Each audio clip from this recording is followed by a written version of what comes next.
Hey folks, welcome to Giant Bomb's GDC 2013 After Hours live stream. It's the Friday show. We did one of these last night. We're closing out the show with this one here. I have a panel of video game experts joining me here.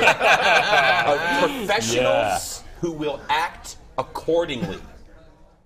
Everyone, let's take it down the line here. Everyone introduce yourselves, where you're from, and least favorite fruit salad ingredient. Go. Olimos, just outside of London, and tomatoes. Who puts tomatoes? They're a fruit. It's a fruit. Theoretically, if they were in a Not salad, in it would this still country, be a it fruit isn't. salad. But you would never, on the ever, inside. ever put it in. I mean, like plausible fruit salad. No, but I'm ingredients. talking I'm like- saying like, okay, honeydew. There's I've mine. taken I it. hate honeydew. I think it's a See, waste. you took mine. That's what, it could be the same. All right. That's fine. Wow. Okay. Paul Barnett. What's that down there? Paul Barnett. People know who you are, Paul. Currently, GM of Mythic, God knows how. Where's No longer formerly EA Mythic. Again, Mythic Games. EA Mythic, Bioware Mythic, whatever it is, Mythic. Well, that's right. I forgot the Bioware step in Yeah, between. no, we had that. Fruit salad. Everything in fruit salad is rubbish. Wait, hold on. Do you just not like fruit, Paul? Fruit salad is crap. But no- I love fruit when it's like made into wine. It's really great then. And champagne, it rocks then. But other than that, no. Is that I'm how you get all of dubious. your fruits? I'm dubious. Well, What about when it's in a fruit and nut bar? most of the food in England comes in a tin. Like, it's like World War II technology food. Well, I mean, you call it a tin, and then so you put obviously it you is put World in War an II oven, technology. And then you bake it in an oven. And the idea We're of talking taking about fruit? Does fruit salad come in a tin? But it does in England. It does, yeah. Yeah, You get it comes in a the tin. syrup. So screw fruit salad. That's my You're view. gonna get scurvy. I love scurvy. All right. Yeah, my name is Robert Ashley. I'm the maker of the podcast A Life Well Wasted. Recently returned. Recently returned from the dead. To then go away for what, another 3 years? No, it'll be. I'm back on the regular. Harsh. Don't be mean. Come on. I took a break. I make music with a band called I Come to Shanghai in Athens, Georgia. Took a break, and now I'm back to making the show. See, I was just trying to get you to plug your thanks. band. That was Thank you. I appreciate that. Buy all of our records. We have a lot of LPs, like 700. Go to Bandcamp. If I wanted to know about your band, where would I go? Bandcamp.com. And what was the band Google, again? I Come to Shanghai. Wow, good. Eternal Life, Volume 1 and 2. Anyway, and actually the worst fruit salad ingredient is mayonnaise. And I'm talking about the Waldorf salad, which is a famous kind of fruit salad that I find particularly disgusting. Sure. Yeah. Or like an ambrosia. I'm down with ambrosia. Really? Yeah. Hold on. So you'll call. But ambrosia is made with Cool Whip. So yay on Cool Whip, nay on Mayonnaise and fruit? Sorry? Sure, Yeah. sure, okay. That's a clear boundary. Fair enough. Ambrosia and Yeah. ambrosia is a different thing. I'm the editor-in-chief of the video dumptruck.com. It's now I believe a it's website. Video Game Dump Truck. Video Game Dump Truck? VideoGameDumpTruck.com. I thought we were still massaging the name, but apparently Video Game Dump Truck. I don't own that one, so this is the only one that I can leverage. Well, now someone else owns that one because I've said it out loud. So you and I have to work out, Are there what people the on the other contract line is. registering them as soon as you say Yeah, them? Immediately. Yes. Yeah. Someone owns my name. Yeah. Really? I didn't own it. We talked about this last night after Someone's our domain- live stream went Yeah, down. it's a Domain Minecraft squatting on server. Patrick Or was for a You while. are a Minecraft server. Well, I don't own it. Someone owns patrickcumblick.com, and it is a Minecraft server, and there is a tree with a sign that has my name on it, and there is a tree in my image with a bunch of leaves. Huge afro tree. It that at one point existed, so Wow. I want to go to that server right now. And just deface it completely. I want to make a Patrick Klepek clone and just totally like put you out of business. that's my brother. Yeah? He's in a band. That doesn't sound like you. Is it called, what was it? I've been to Shanghai? No. I right. come to been to Shanghai. Shanghai. Everyone should go to the Bandcamp, right? Well, that's his Bandcamp. brother's band. He's been to Shanghai. Yeah. Like, he's already been there. You're only getting I've there, actually but- been to Shanghai too. I'm just saying yeah. Just to brag. And rounding out Who's our this panel. dude? I'm Phil Fish, notorious bigot. And I love fruit salad. I think it's a great breakfast. Breakfast? Yeah, breakfast. It's good. It's full of vitamins. The sugar I gives I you a often little- like to, if you're going to try and bring me, breakfast potatoes or something, I'll say, give me some fruit salad Yeah, instead. and some fresh fruit there. Use some pineapple, some grapes, Yeah. some strawberry if I'm lucky. This dude brought What do you think? a flask full of Jack Daniels and now he's talking about healthy Fruit breakfast. salad. Fruit salad. Yeah. Balance. It's a And flask he full pours of the it's Jack a Daniels flask into full the of fruit Sunny salad. D. Like an Irish Can fruit we salad. show Flask. Yeah, look at can the it become flask. famous? It's my GDC flask because there's not enough alcohol at GDC, so you have Which I to. find hard to believe. Clearly. If you've been to Yes. any of the parties. Sure, I'll have some. Goodness. Good for you. How else are you supposed to do all It these makes interviews? hair like grow fruit on salad. your chest. Well, we also have a, before we get into talking about GDC with our fresh panel of experts here, we have a present to present to Patrick Klepek here. I don't know what this is. Some folks from the internet have already seen this. This is a For gift Patrick. from Ian, from the design, from the engineering team. He has created this I feel for like you I should specifically. like, scoot away Enjoy. from you or something. No, it's safe. You don't have to worry Alright. about. All right. You might not want to take it out of the box. You Okay. can take that off of there, but It says dump. All right. And it says beep beep. yep. Actually, I believe it says beep beep beep. Beep beep beep. So it's off-brand. because every time that the EV dump truck comes into town, Yes. And that is really that is good. Ian's voice also. that's really good. Thank you, Ian. He went through the trouble of That extra repurposing level. one of those stupid staples Easy button. problems. The easy button. Yeah, As- the easy button. Yeah. As I Hacked was it. as I was going up an escalator, someone just looked at me and went beep beep. It's caught on entirely. It's too late. We can't change the name now. No, that's it. No, It's Jeff Interview Dump submitted it Truck. this morning. Great. It's Oh, in there. to It's- iTunes? Yeah, to iTunes. Fuck, the all right. internet dump truck or the Your interview dump tombstone truck's is on gonna the be when way. you die. Patrick Klepek, beep beep. And his body is now part of the dump truck. So congratulations, the dump truck is now official. Great. My Nothing we contribution can to do about it Giant now. Bomb. There's no turning back. Too late. What's going on over here? Nothing. Hey, Ollie Moss, how you doing? very well. Folks who don't know Ollie, he's a famed designer. Designer. He made the Eames chair. I know he makes the posters for all the episodes of Life Well Wasted for Robert. Yep, and a lot of other does. silly internet bullshit. Indeed. Yeah. A lot of other silly internet nonsense. Yeah. I believe like one of the earliest Giant Bomb posts was an early collection of your.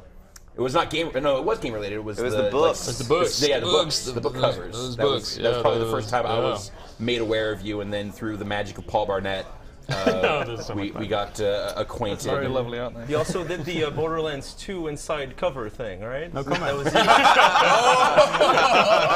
God, Phil, I'm so glad you're here. anytime, man. Stirred shit up already. Every time he has to take a sip after one of those. Whenever you hear something that makes you feel uncomfortable, take a sip. There it is. That's the drinking game Yeah. for tonight's show. I'm gonna get really drunk. I'm out. I hope so. already. No, actually, so one of the first times I met Ollie, he basically refused to do a poster for another computer game company, which we won't mention, and he'd done it. Oh, on, you already mentioned it on this show. I Shush. believe. I'm trying to have some level of repeating. morals. And we were having dinner, and literally they phoned you up and they asked you there and then on the phone, and he turned it down because he didn't agree with how they were making games and what they stood for, and they just kept raising the money.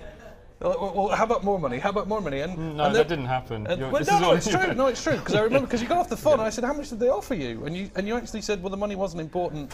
They're bastards." And I like that. Like you don't meet enough an people. entire fiction. that No, he's making? no. No, not. it's It's there's true. there's a seed of truth. It's Okay, true. okay. It was. A It was. small, It was. tiny Was it kernel. E3? It was an E3. It was an E3. It was an E3. It was an E3 event. And it was. They wanted like we're going to do an announcement poster, and he just didn't agree with what they'd been doing.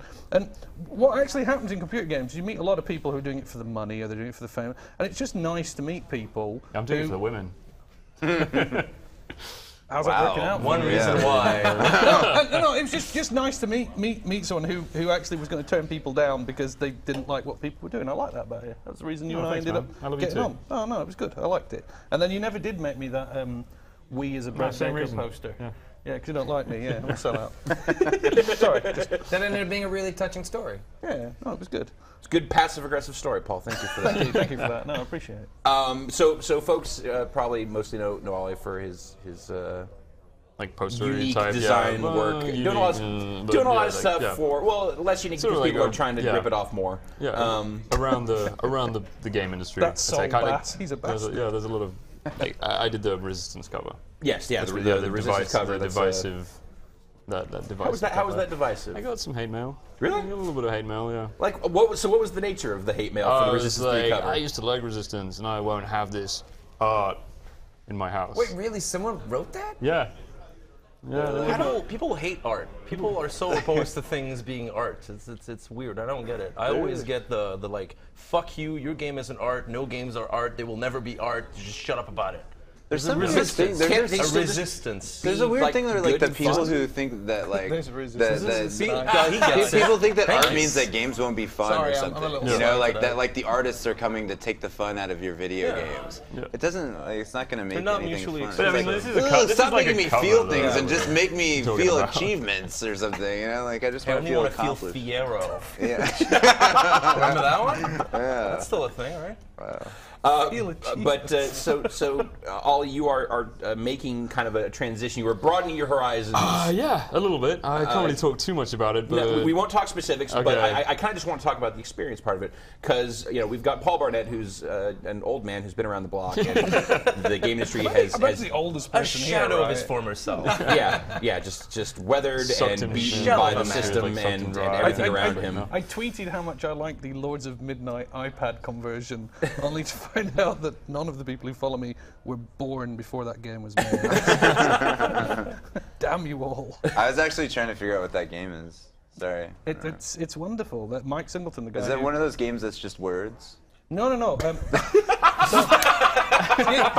an idea what we're talking about. One of those grandpa's games. The guy that we're talking about, the guy who originally made it, a guy called Mike Singleton, and he made this game where you could have 38,000 different views of a landscape, as well as there's 512 armies. This is all math, and 512 armies moving around, all within 48K of memory.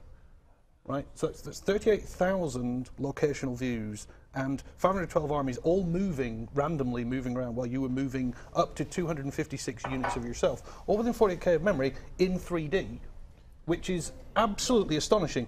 But what is astonishing is he's died of old age. Like the guy who wrote the game, because he passed on now, and you end up going, we really have been around quite a while now. The guy who wrote a game, he's died. And he died. It's like, why did he die? He was old. Like he's just died. You're like, that's like he just died. We haven't actually had a whole lot of that. we're just yet, getting right? there. Like, it's going to be in the and next that's like what I mean. 10, It's 15 like, years. It's like we've hit a moment where you go, oh, that's interesting. And then there's a guy called Chris Wilde who years ago decided to decompile that code, and he's got all the code raw on the internet, and he then has annotated it because it's all machine code, and he's basically gone, the guy who wrote this is a genius because in the amount of space that most people now do an email, he built an entire war game, and it's literally amazing to look at the code. And so I got it on the iPad because he rebuilt it. This guy called Chris Wilde rebuilt it because the guy died, and I was really interested in the design choices he'd taken, because here's a game that is mega old, done with really, really brutal graphics that achieved a lot of things that were technically impressive and scratched at imagination when there was only very simple blocks. And it's being reimagined on a touchpad for a generation that don't give a shit. And and what was Just really in time. Well, what was really interesting is how it was imagined. Yeah. And the design decisions that were made. And he talked to Mike before Mike passed away about what he wanted and what he thought about. And his blog's really interesting. And they talked about, well, what are we going to do about the graphics? So the graphics are rubbish. And kids today don't give a crap. And then the actual explanation and the interviews about why he wanted what he wanted were beautiful. And in my opinion, that is art. You look at Lords of Midnight, not necessarily whether the game's art, but look at the 35-year transition and how it was reimagined in modern technology. Fuck you, it's not art. Fuck you. He made Fez, so he would know. He would know. No, art, it's like fast food. It's throwaway entertainment, all of it. So we have, and then we have the middle ground with Phil Fish. Yes, I'm totally middle of the road. That's all the time. That's me. You're like a Subway sandwich. Just to be- Walden. Are you like I don't know if Subway sandwich is really middle of the road. what's your middle of the road sandwich then? I don't know, it's peanut butter and jelly. Yeah, home. Peanut butter and jelly at home. Here's my peanut butter and jelly sandwich. Wheat bread. Is it artisanal? Yeah, sure.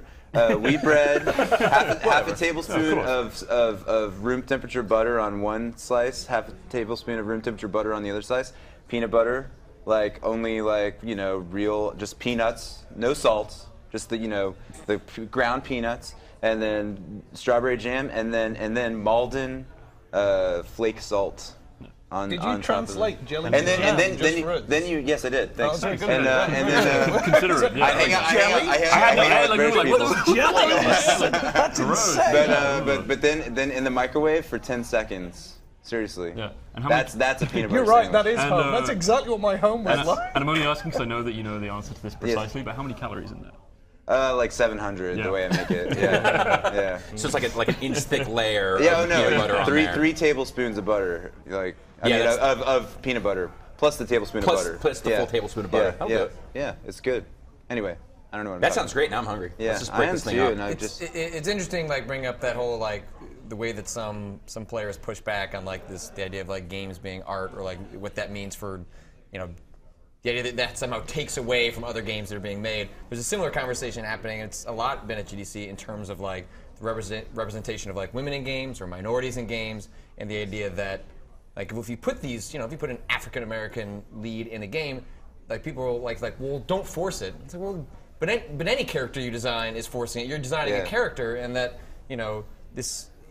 It's not going to take away from the other games. There will be plenty of other games with white male leads in them, and that it doesn't take away to have some more diversity in it, whether that's like from the perspective of games as art, or like with the characters that you're playing as. There are going to be plenty of the other stuff out there, and I feel like there's this really weird tension between players feeling like that they're taking away from the games I like to play for this political correctness bullshit, and like that's not going to happen. It's Me just fucking making like a personal little game doesn't do anything to Call of Duty.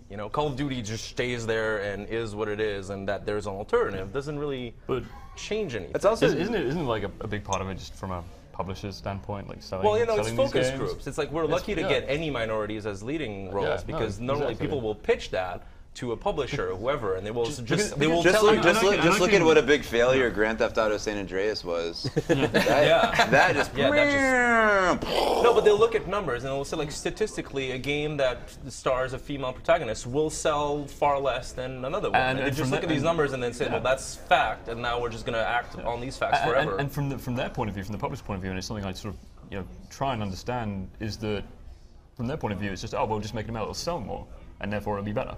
Right? And it's like an easy, quick change to make in an early stage, and then it'll sell more games. So why not do it? I mean, I don't believe that, but that is sort of, I imagine what. But you know happens. what? I think the biggest problem with this conversation that we're having right now, that we've heard many times at GDC this week and in the last couple of years, is that it's always a whole bunch of white dudes talking about it. Yeah. Well done mentioning white dudes on the sofa. We got some from England though, and we got a Canadian. Yeah, so we're really branching out. We're like a model UN out here.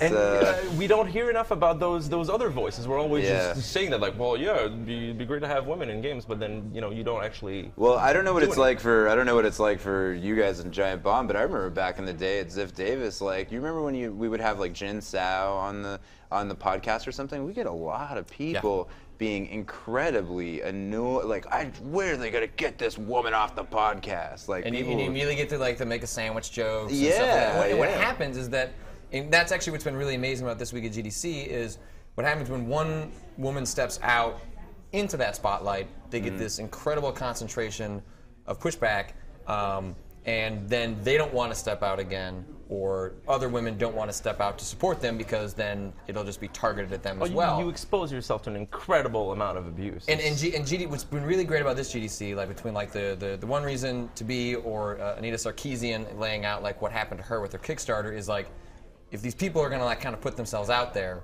there has to be a community to be with them as well. Because if it's just the one person, they just get this real concentration of vitriolic hatred and like these awful comments. And the only way to push back on that is to not let them go hang out in the wind, because they put themselves out there. And I just think as a culture, we need to develop the idea that if you're not getting like terrible comments, you suck.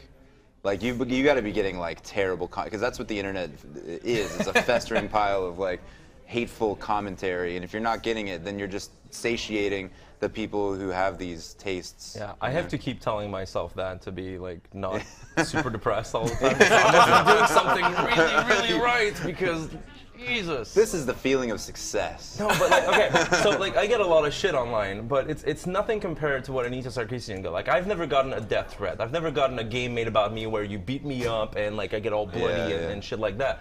You know, I cannot imagine how much worse it would be if I was just the same person but a woman. I can't imagine how they put up with that kind of stuff. Yeah. It's completely it's literally unimaginable. It's unacceptable. Yeah, If only we had a woman who could come on the podcast and talk about it.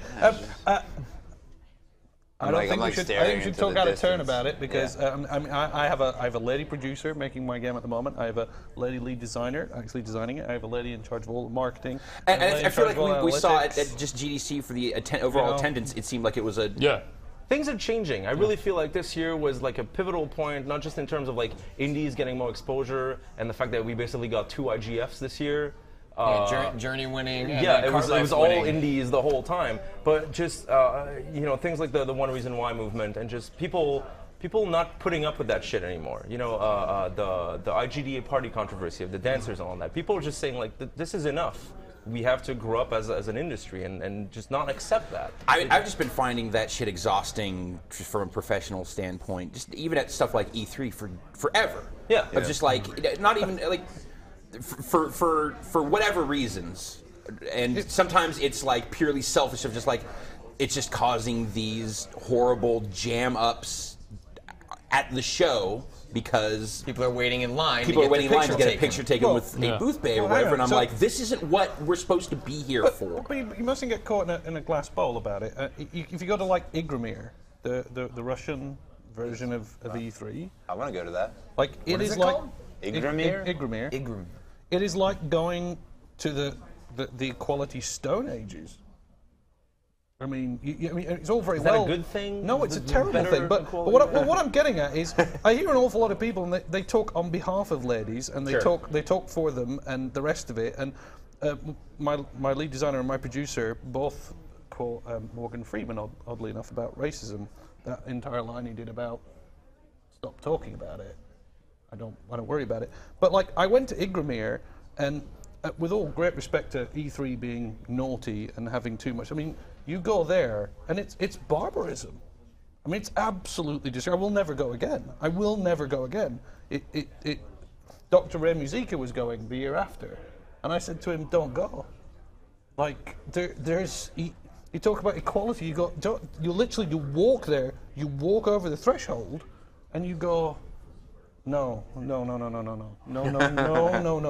in what way? Body painted naked women in cages dancing on every booth. Women walking around in body paint with nothing on, where you can pay money to touch them, and it's considered completely normal. It's considered prostitution. It's considered normal. But then prostitution is considered normal. And so, you know, I think we just need to be very careful before we get carried away about it. There are some great people working in the industry who aren't tripods, and that's just a great thing. And like, we need to be careful. I don't know, man. Talk for yourself. I'm a tripod. Terrible joke. I'm sorry. I was waiting for someone to make it feel. I'm glad that you were just right on top of it. Thank you. Why am I the only person who doesn't know what it means to be a tripod? It means you have a huge dick. Oh, that's why. Yeah. I don't. It's as long as one of your legs. Yeah. The third leg. At least. Yeah. Okay. I get it. Tripod. All right. Well, that's a great button on our sexism conversation, I'd say. It means you're good at taking very still photographies. It's like if you know, if you want to... You're very stable. Yeah, you're very stable. Yeah. I mean, it is a topic worth discussing because it has been such a focal point during this GDC. It's been very positive. Like, you know, we ended up having this, like, really, like, things are bad. But, like, it's been very positive here at GDC, and that's sort of my... I think there are some ladies who will be coming on the show in a bit, so maybe leave it a little for the... Yeah. Wait, you were at PAX, right? Yes, I was. Did you go to the Twitch TV party? No, I didn't go to any parties. So the Twitch TV had a party at PAX, and apparently they had a dress code to get in, which included dress shoes. Wow. And apparently the people who go to PAX, what do you know? They don't go. You know what I should pack? I should pack dress shoes because I've got shorts and backpack and a Yoda. Wearing my utility. What I really need dress shoes. And so I was just going to say, were you able to? Because apparently Cliffy B goes turned away. He tried to get in. I would not have been allowed into that party. And they Absolutely were like, not. "You don't have Cliffy dress B shoes." hasn't owned a pair of dress shoes in his fucking life. Well, but it's like I want to know who it was in Twitch TV who said, "You know what we should do? We should go all the way to PAX. And we should have a party. If you don't have dress shoes, get out." And I want to know if you had dress shoes and anything else. I wonder if would you be allowed in? But Paul, I wonder if it was them or if it was the policy of the place they were having the event. Wow. That's what it was. Is that what it was? Just talking about that party. Okay, it was the club. Thank you, Jeff. There you Bring go. the outside. break Bring the news. news. There Bring the clues. Bring the news. So, but And was it? There was a cosplayer at GDC. Did anyone see the Raiden guy?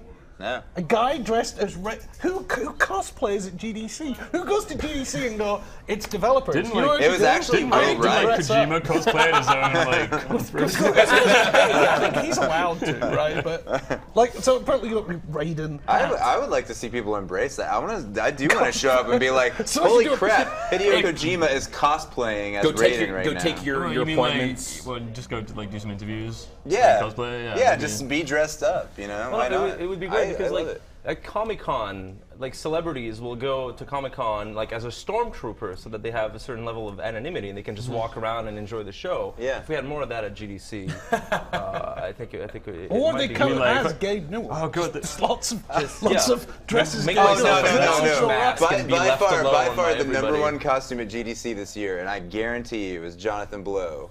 I saw the actual Jonathan Blow one time. I saw people who looked 99% like Jonathan Blow 1,000 times. You would just be walking down the street like, John, no? He's just multiplying. No. I don't know. I saw a few Phil Fishes too. Well, it's the. You look like Ian now.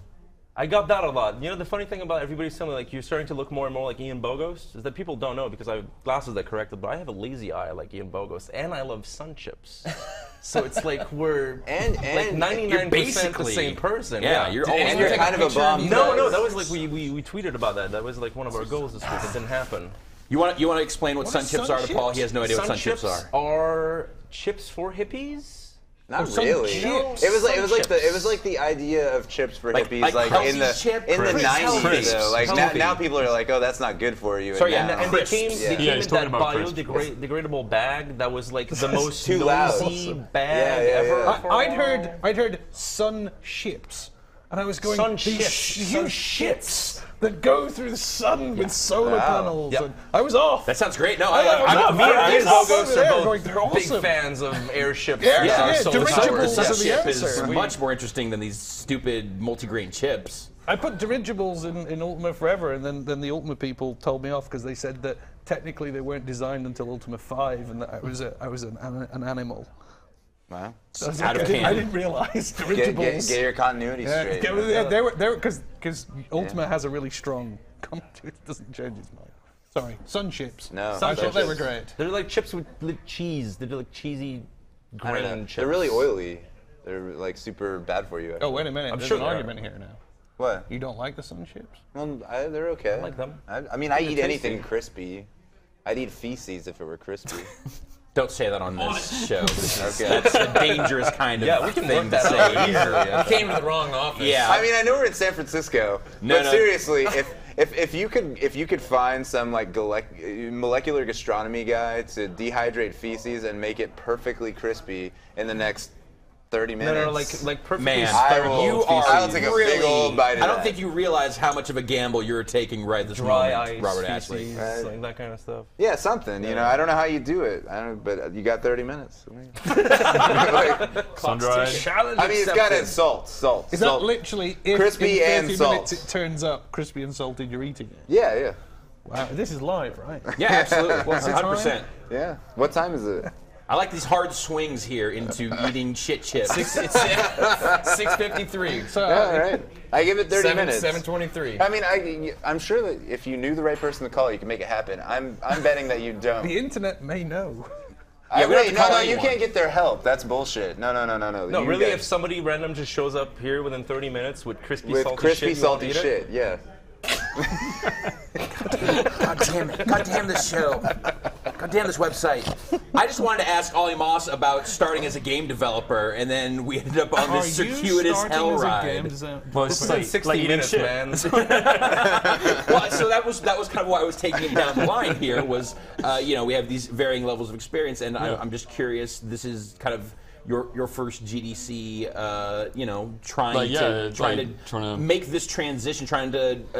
Yeah, I don't know if it's a transition, but it's something I really want to try. Yeah. And I've had some meetings and talked to some people, and it's all pretty promising. Well, I mean, I don't want you to give up any secrets. I'm not asking about that part, but I'm curious.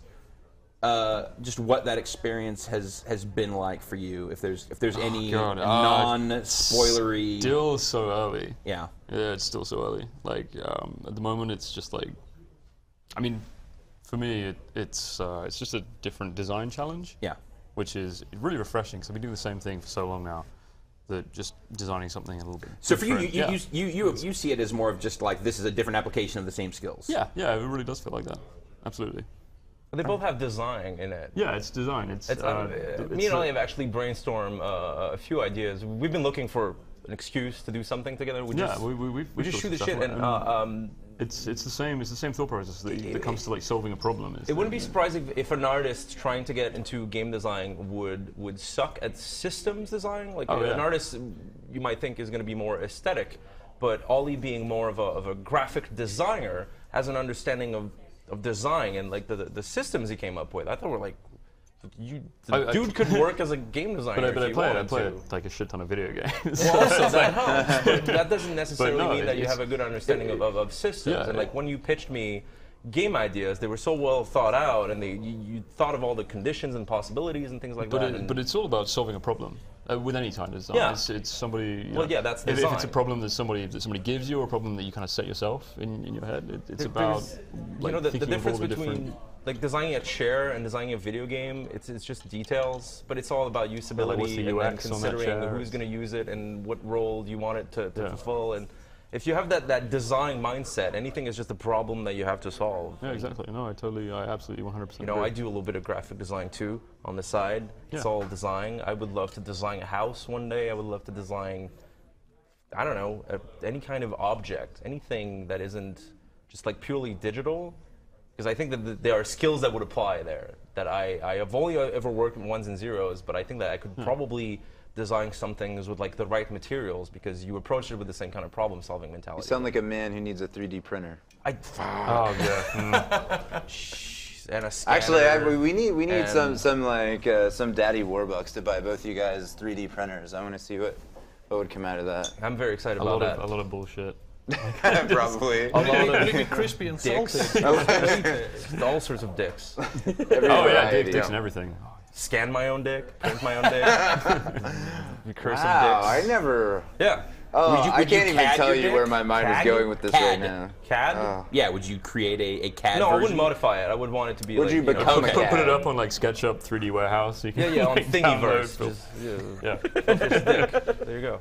No, but seriously, that's going to be a thing. You're going to have like files, dicks that you're going to be able to print because there's already an industry of like porn star dildos. Like this dildo was molded after such and such. Yeah. And now it's going to be like music. It's going to go amateur. Dicks. It'll just be like Phil Fish. Anybody. Amateur. It's going to be like Napster, but with genitalia. That the world has always needed. Yeah. Well, finally, I think we will achieve. Then we'll finally just stop having sex altogether. Either world peace or total civilization collapse. Yeah. Which I think also equals I was going to say, world peace it's in the the same end. difference, Yeah, right? I'm also, Get there eventually. Means to an end. Yeah. So what have you actually been up to, Ollie, during this show? It's just meetings meetings, and I got to like check out the show floor a little bit. It looked great. The one thing I really wanted to see was Oculus Rift. Yeah. But the line for that was kind of crazy. Yeah, it seems like it's a popular. They've been showing it in various capacities. I feel like a couple years now, not just at GDC, but it's popped up at E3 in a few different capacities. It's one of those things that I feel like you can only really appreciate it until you actually like try it yourself, right? Yeah. So is anyone else here? Does anyone try it? That was my I would like to try it, but I'm not going to wait in line more than like 5 minutes for anything. I've got my dev kit in the mail, so it's going to happen sooner rather than later. So confirmed, Fez supporting. No. but I am beyond excited about this. Like I tried virtual reality when I was 10 for the first time. I played Dactyl Nightmare. I paid $5 to play Dactyl Nightmare. With my brother versus for like 15 minutes, and it just completely blew my mind. 10 frames a second. It was really, really bad. Yeah, it was a poor game also. On top of that. Also poor game, poor everything, but it was, you know, the Lawnmower Man. It was fucking Tron. It was incredible for my 10-year-old mind, and I've been waiting this whole time for it to actually become a real thing that is viable. And it's so nice to see that there's massive lines for it. People are excited. It might actually be a real thing this time. You know, all the big first-person dudes are super excited about it. It is excited. You know, Cliff is excited. Everybody's excited. Team Fortress 2 is already supporting it.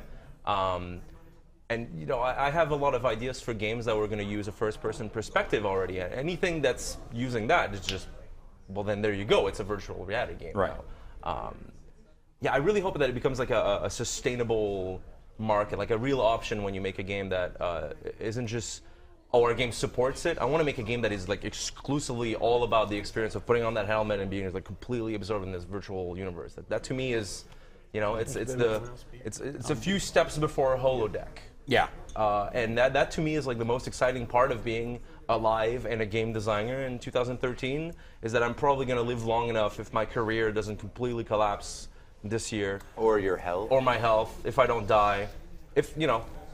Yeah. So is this to you kind of, this is the expression of futurism that appeals to you? Oh, distracted by beers. Thanks!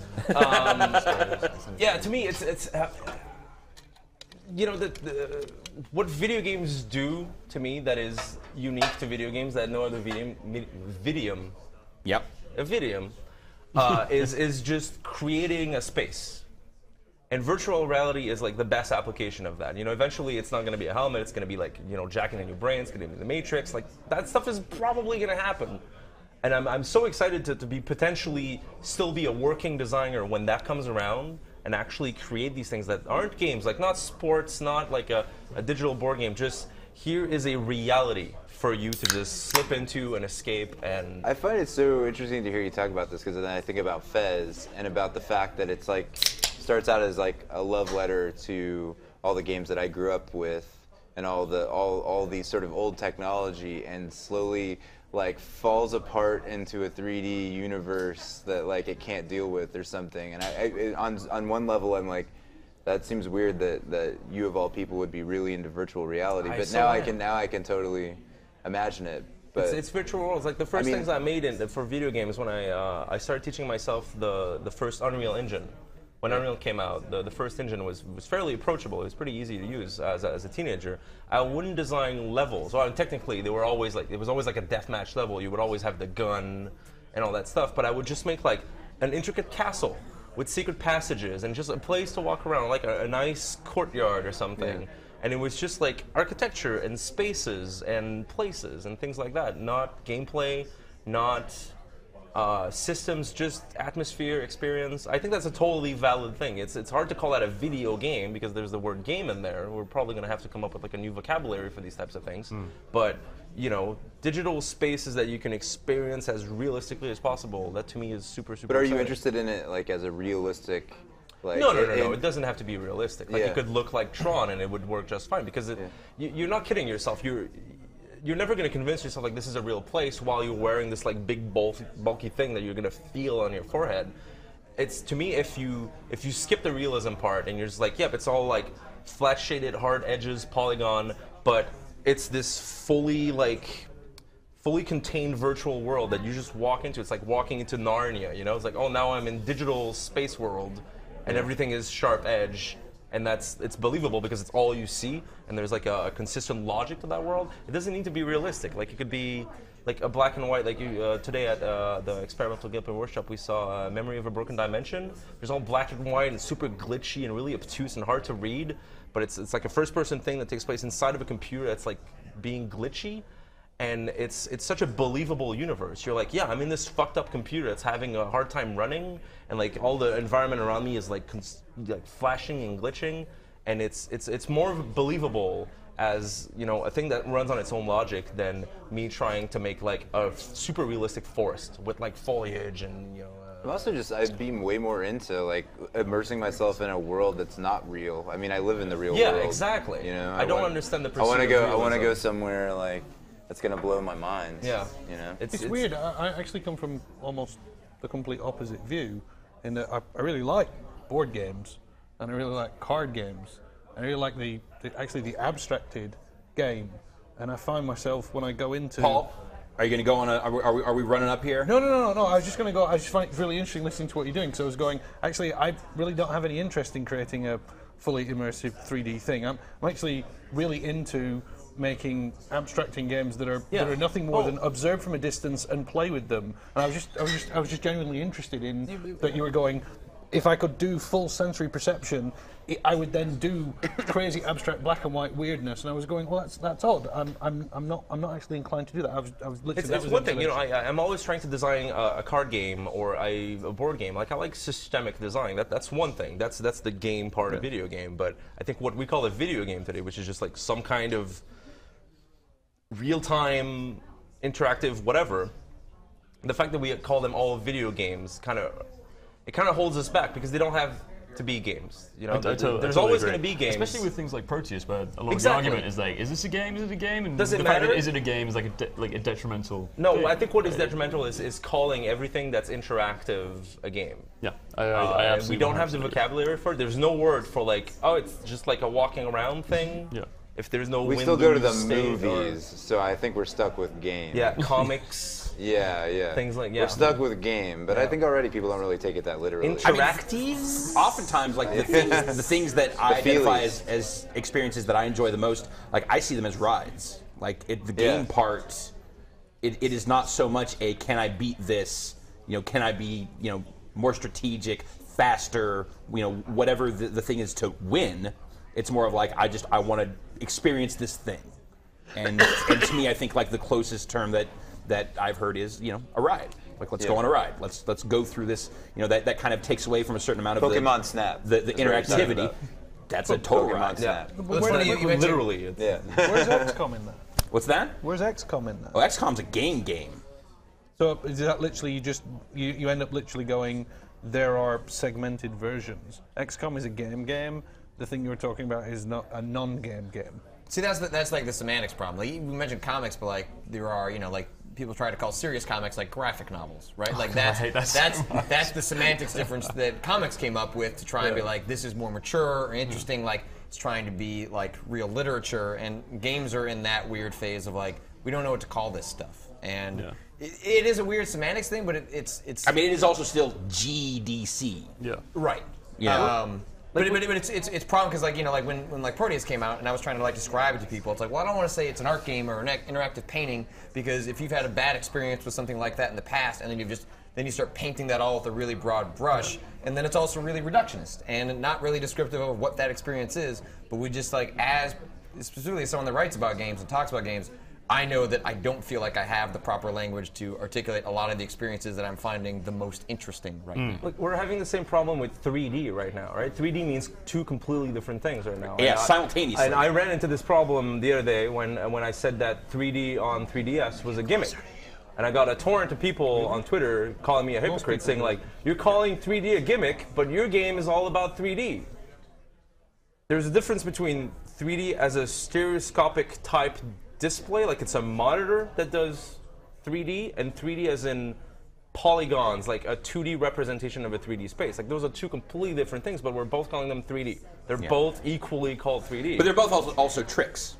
Yeah, to a certain degree. You realize all this stuff what is is it? just, they're just like, it's just because the audience is this kind of, and I mean, I'm a gamer and I'm a nerd and I get this, but like people get real bananas about like, being able to put a label on things and being able to file it away and being able to calm down your obsessive behavior about like what you love and what you hate or whatever, and just be like, oh, I'm open to the idea that games are a lot of things. Games are pinball, games are Proteus, games are a million things. It's like music. Music is noise of any kind, it doesn't matter like what, it's just what you like. But I feel like music doesn't have so many kind of like connotations attached to it as a thing. Like a game is something that children I play. guess. I mean, there are all these like in some cultural ways. connotations to music. Like there are a lot of people who would like really hate for someone to think that they love like you know, screamy emo music or something, or like country music. Or, yeah, whenever a new genre comes along, like the previous generation, like that's not music. That's Yeah, just noise. yeah, We're getting into the same thing. But with before we games. fall down this rabbit hole Okay, of music Let's classifications, talk about 3D dicks more. we'll get back to 3D Dicks in a second. We're going to take a quick break here. We'll reset. We'll keep the same panelists on here, and we'll be back with more of Giant Bomb's GDC 2013 After Hours.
for having fun.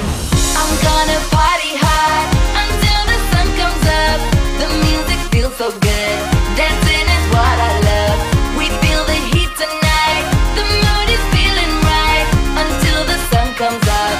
We're gonna party hard.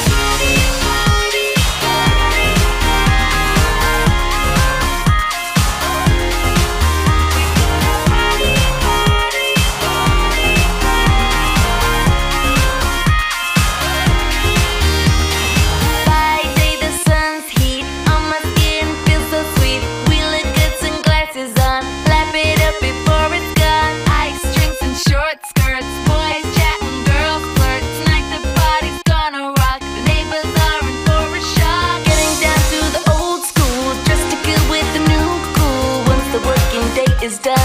It's our time for having fun. Getting down to the summer sound. Space is booming, cruising round. Stop the car, the date is done. It's our time for having fun.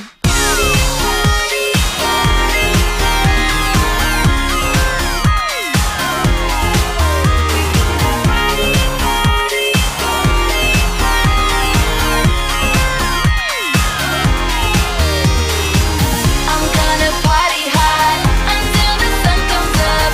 The music feels so good. Dancing is what I love. We feel the heat tonight. The mood is feeling right until the sun comes up.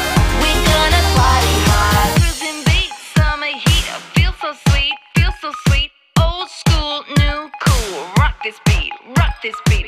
Getting down to the old school, just to get with the new cool. Once the working day is done, it's our time for having fun. I'm gonna party hard until the sun comes up. The music feels so good. Dancing is what I love. We feel the heat tonight. The mood is feeling right until the sun comes up. We gonna party hard.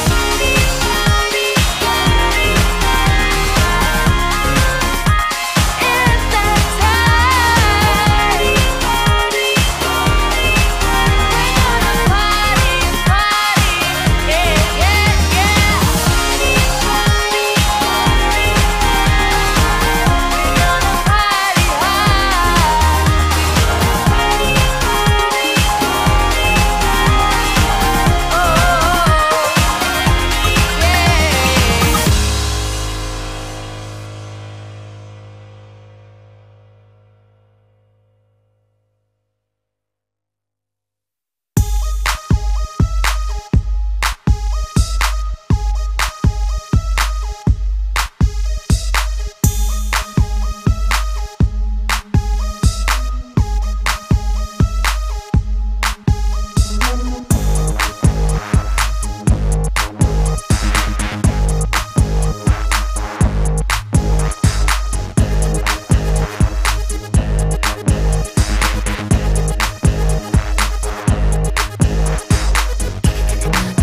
Arnett staying on the couch, but we have a all-new panel otherwise here. Guys, if you could just run down the line and introduce yourselves, maybe let people know what they might know you for. I'm Chris Tilton, and I friend of the site, Chris Tilton. Yes, I've been on before, so some may know me. But I recently did SimCity, which. All by yourself. Yeah. Good job. Yeah. Well, Wait. you're responsible for the servers not Yes, working. I'm sorry. Fix that shit. What's wrong with you? It was all running off my computer. It's okay now, though. Probably should not have been running the SimCity servers off an old Yeah. 386. That was Did probably you get just. one of the free games we gave out? Actually, I bought it. They didn't give me a code. No, but then they gave everyone that had the people a game. free game, right? Oh, well, I haven't looked into that yet, so. Oh. Can I, Well, I think log you're into okay. You Origins probably or got somewhere? one. Yeah, I And probably. did you get the email where we said we're sorry, followed by the email where we said we're sorry, followed by the email where we said no, honestly? It's probably We're really sorry. It's probably in spam somewhere. Well, I got all those, and then I also got all of the PR emails that were also saying how sorry they were. So the press level of, no, look, guys, we're sorry, not just the general public. Like, we really I was are getting sorry. both levels of, like, we're so sorry. It was terrible because like loads of my friends work on the game and they were terribly distraught. Yeah. They were, because they're part of the Maxis group, which is part of the Sims group, and like there's no badness. If you go to Ears, which is up the road from here, the Visceral Studio is the studio on the floor above the Sims studio, and the actual Sims people are very, very distressed because there's pictures of blood and gore and decapitation, and they do Sims stuff. Yeah, they just want to make nice-looking flower pots they're and deeply, houses. deeply and distressed. So like when SimCity was wobbling, they were like, we're really distressed. Just very much distressing. So heart for the Sims people. reasonably so. And Chris, you've done a bunch of other music work as well. Oh, well, yeah. I should make clear here, the rest of our panelists, music-focused. Yes. For this segment here. So you've done some TV movie stuff, and We just finished. Fringe just finished its whole run Yep. back in January, so off to doing new stuff. yeah. But I'm Jimmy Hinton. I'm better known as Big Giant Circles online. I've worked on a little bit on Mass Effect 2 and Black Ops 2, but more recently I do a lot of indie games like Puzzle Juice, Extreme Road Trip 2, games like that. Excellent. Oh hey, Oh, hey, what's up? Oh, hey. I don't know, I'm like the guy from Mojang. I'm like Notch. You're not. Good. Well, nice to finally have you here. I make the music for Minecraft. People usually know me under C418, but yeah, it's basically what I do. Minecraft music. what is Alright. C418? You look so sad about it. That's a secret, Oh, but you can guess. I can guess. Yeah, you can guess. You have permission.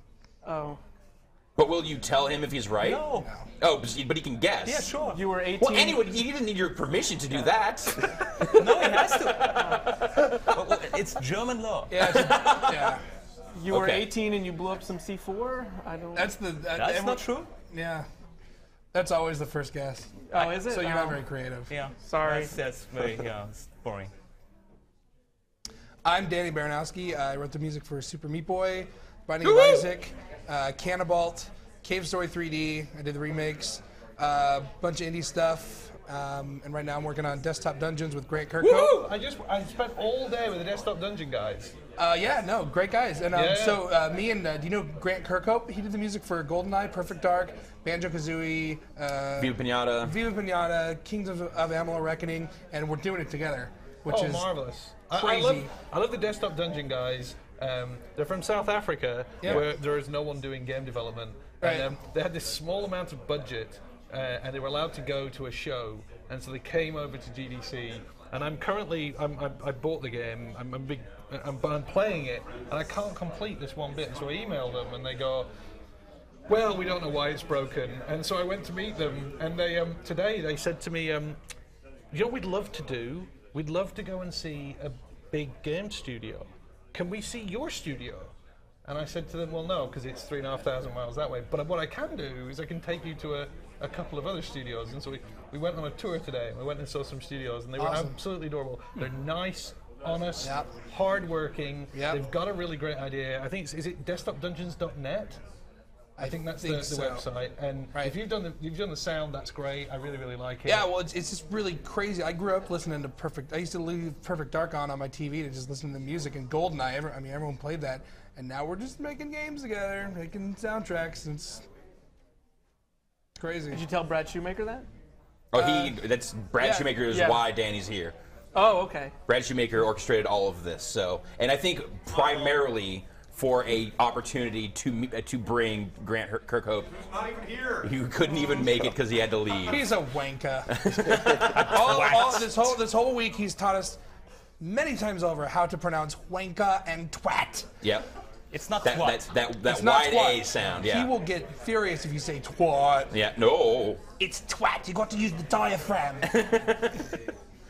Well, that's those free radical people, right? They're all quite crazy. Yeah. Oh, yeah. They tell amazing stories about the making of GoldenEye. If you ever get the chance to ever catch up with any of those guys, and they tell a story about, I think they're in Shed 6 where they were making it, and like all the limitations that were on GoldenEye and how they made it. I mean, it's probably old man talk now, and no one really cares. It's like watching Citizen Kane, and they're making that. But it was amazing how they made it, how they got the graphics, how they managed to make it work, how they made gameplay out of glitches, how they got the sound in it, and that. I mean, it's tremendous stuff. It's sort of like the digital archaeology of computer games, which we don't do enough of.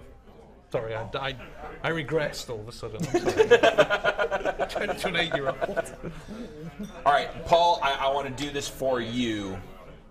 I want to hear, there's a story that you've been trying to tell in one capacity or another for, I'd say, the last hour or so. My PopCap story? Your PopCap story. Oh, God, I can't pronounce the guy's name. Steph, what's the name what's the name that Paul can't pronounce? Giordano. So I was at GDC, and I gave a talk, and on my Twitter account, because I love PopCap, I think PopCap really cool, and and Giordano, who's a PopCap guy, he was tweeting parts of my talk, that's copyright infringement for a start, which gets me, I'm very happy about that. You can steal anything I want. But he's tweeting bits, and I was like, wow, he's the PopCap guy, so I was getting like this love. And so I tweeted him back going, hey, look, you don't have to tweet. Like, I'll meet you, because I love PopCap. We can meet up. And he said, that's great. Let's meet up at 6. And I was like, great, let's meet up at 6. Now, just to be fair, this was GDC Austin, which will become apparent later. I go to my hotel room, 2 hours. I'm going to meet this guy. Very important. In the 2 hours I'm going to meet him, my guts explode, and my body goes, all you're going to do now is be violently ill.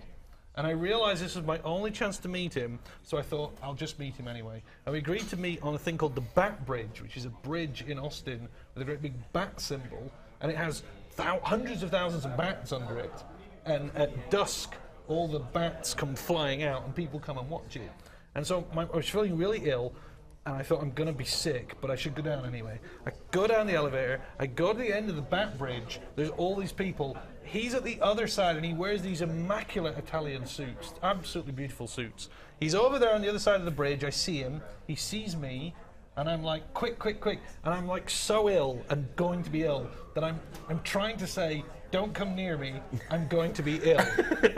Which because he's Italian and they're very loving people, he sees this. He transmuted into run towards me with your arms out. And so we start running towards each other with my arms out, his arms out, and then the rain just hammers down, that American movie rain over in Texas. Or just buckets, just literal buckets. Well, they have rain that proves God exists. Like, it all makes sense when the biblical rain is hammering down. So now I'm soaking wet, and I'm Tom Cruise running in slow motion, going, I'm going to throw up on you. He can hardly understand what I'm saying. He's running towards me in his beautiful suit going, I must meet you. We get very close. At that point, it goes. Yeah. It goes, and I have enough about me to go, that's probably a really expensive suit. I probably shouldn't vomit on it. Not definitely. I like that it's the suit that keeps you from doing it. Well, You're like, otherwise you'd be like, I would have just puked on this guy and then been fine. But it's a lovely suit. Yeah. And I'm thinking, probably not vomit. So I'm smart enough to turn and go over the side of the bridge. At that moment, the bats are out. They have a Discovery Channel moment of Are these bats capable of flight while being pummeled by English vomit? And the bats are out, the vomit's hitting them. He stops in his tracks as if to go, what? And I come back covered in it. I turn around and go, I'm really not very well. And at that point, I really wasn't very well. God bless him. He goes, I'll get you back to your room. So he's a beautiful Italian, puts his arm around me. He escorts me through the rain. I'm So at least there was the rain, so the bats weren't covered in vomit for too long. We get to the hotel. I'm soaking. He's soaking. His beautiful suit is soaking. We go up to my hotel room. I'm really not very well, and now I'm shivering. I've got this I'm super, super cold. I go into my hotel room, and the only thing I can possibly do is start removing bits of clothing. I'm going to die. So removing clothing. His suit is so expensive and so immaculate, he's removing it. Before you know it, we haven't got a lot of clothes on. Okay. The two of us. The door to my room... This relationship is just going from 0 to 60 just like that. The door to my room is still open because we staggered in. And at that point, my guts go, it's time to vomit again. And I grabbed the trash can. See how I translated the trash can? Yeah. And I'm heaving into this trash can. Whoa! And God bless him, his mother's training had come over. And so could you just turn, just pretend to yeah, sure. So you want me vomiting. And he's behind me on my bare back, he's stripped, and he's rubbing my back. And he's talking to me in Italian, which I assume is something like, there, it'll all be better. Chris looks very familiar with this. I'm vomiting, no clothes. He's behind me, rubbing my back, no clothes. And while he's doing that, a guy walks past my hotel room, looks in, and says his name, which I can't remember. Giordano. I can never pronounce it because I'm dyslexic and I can't read his Twitter. And he goes, Giordano! So I have this out-of-body experience, seeing it from his point of view. Semi-naked English guy, bent over, vomiting, semi-naked Italian, really close behind, back rubbing. Yeah. Right? And he goes, Giordano, what's going on? And literally, we both turned, and at the same time, we both said, it's okay, we're with EA. And that's... that excuses it. And that's... So is that my get out of jail free card for like anything? Like if I'm caught in an embarrassing pickle, can I just pull the ripcord and be like, it's okay? It's okay. We're with EA. It's the joining. It's like we're with EA, and so that's how I met him. And I was just talking. So is that like what the corporate retreats are like at Electronic Arts these days? Well, if you get bought by EA, there will be rubbing and vomiting and bats in GDC. And that was my GDC story. Thank you for that. I'm a big fan of that. I would give that a little small applause there. Nice well done, done, podcast. So, we have all these composers here, games and otherwise on the couch. I'm curious. It's a perspective that I don't think I get a lot of. Chris, we've talked about this through your experiences, and Danny, we've talked before, Danny, we've talked before as well. Daniel. I'm sorry. Daniel. Okay. Little Danny. We've talked before a little bit as well, but I'm just curious about what the GDC experience is like for you guys. Like, what is it that you've been up to this week? GDC for me is basically just meeting friends again. Yeah. I don't know. You just get an all access pass and just watch the panels after the show, and just meet all the people that are in all of the world. Yeah. And you just want to meet them again. That's the reason for me to be here. It's not really business related actually. For him it's business related, I guess. Yeah. But I just want to meet the people again. But it is even if you don't know it, man. Like the networking part is such a big part of it. I'd pick out interesting talks and stuff, but they're almost secondary, kind of, to just meeting with people and talking over stuff and getting new projects and stuff. But it depends what you're looking for. I mean, I don't really benefit from any monetization talks or anything. So free to play. I just come to spoon with Danny. He's a misshapen pillow. That's a good reason. Yeah.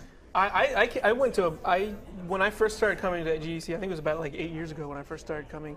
I went to all the panels I could, and I kind of. Then I started shying away from the audio ones because like once you kind of been in it a while, it's like they're kind of most of them are sometimes for kind of people just getting into it. So I started to go to more to like design tracks, and I started to get really just interested in game design. I had this conversation with someone else last night, not speaking about music specifically, but just the GDC panels and the different tracks that they have. You know, they for those who don't know, GDC sets up these panels and they kind of organize them based on like what is your area of interest, be it if it's marketing, if it's design, if it's audio, if it's there's a bunch of different kind of granular subsets that they make it apparent that if this is the area of your interest, then these are the things that you should be going to. But the conversation I was having was just that if that is for people who've been at this for a while, if that is your your area of expertise or of interest, oftentimes it is a lot kind of lower level. It's not necessarily something that you're going to be getting a huge amount out of, other than if it's just like, oh, this one guy, I just want to hear this guy talk. Right, like whenever Marty O'Donnell talks, I love going to his because he's a great speaker. Yeah. So I will go to his talks, and they're always interesting, even though they aren't they're things those of us who've been doing it a while, we all kind of know. But I almost think that like people who are not in audio should go to the audio talks, and people who are not in design should go to the design. I wanted to go to things I didn't know much about, and just wanted to learn just anything I could about just the game industry in general. I would go to. I think I haven't gone to like programming tracks. That's just kind of the one. But it is good as a composer to know kind of where game developers are coming from. Yeah. Sure. Because then you know their point of view and how they want to integrate it. But I mean, we went to most of the Independent Game Summit stuff, and that's just that's kind of more what we're into. Yeah. So it's good to keep up to date with like what people are doing and where the scene's going and everything, and so it just depends on where you're at, really. What would be your advice to someone who is into audio, like audio, and if they don't have a lot of money, but they have a lot of energy?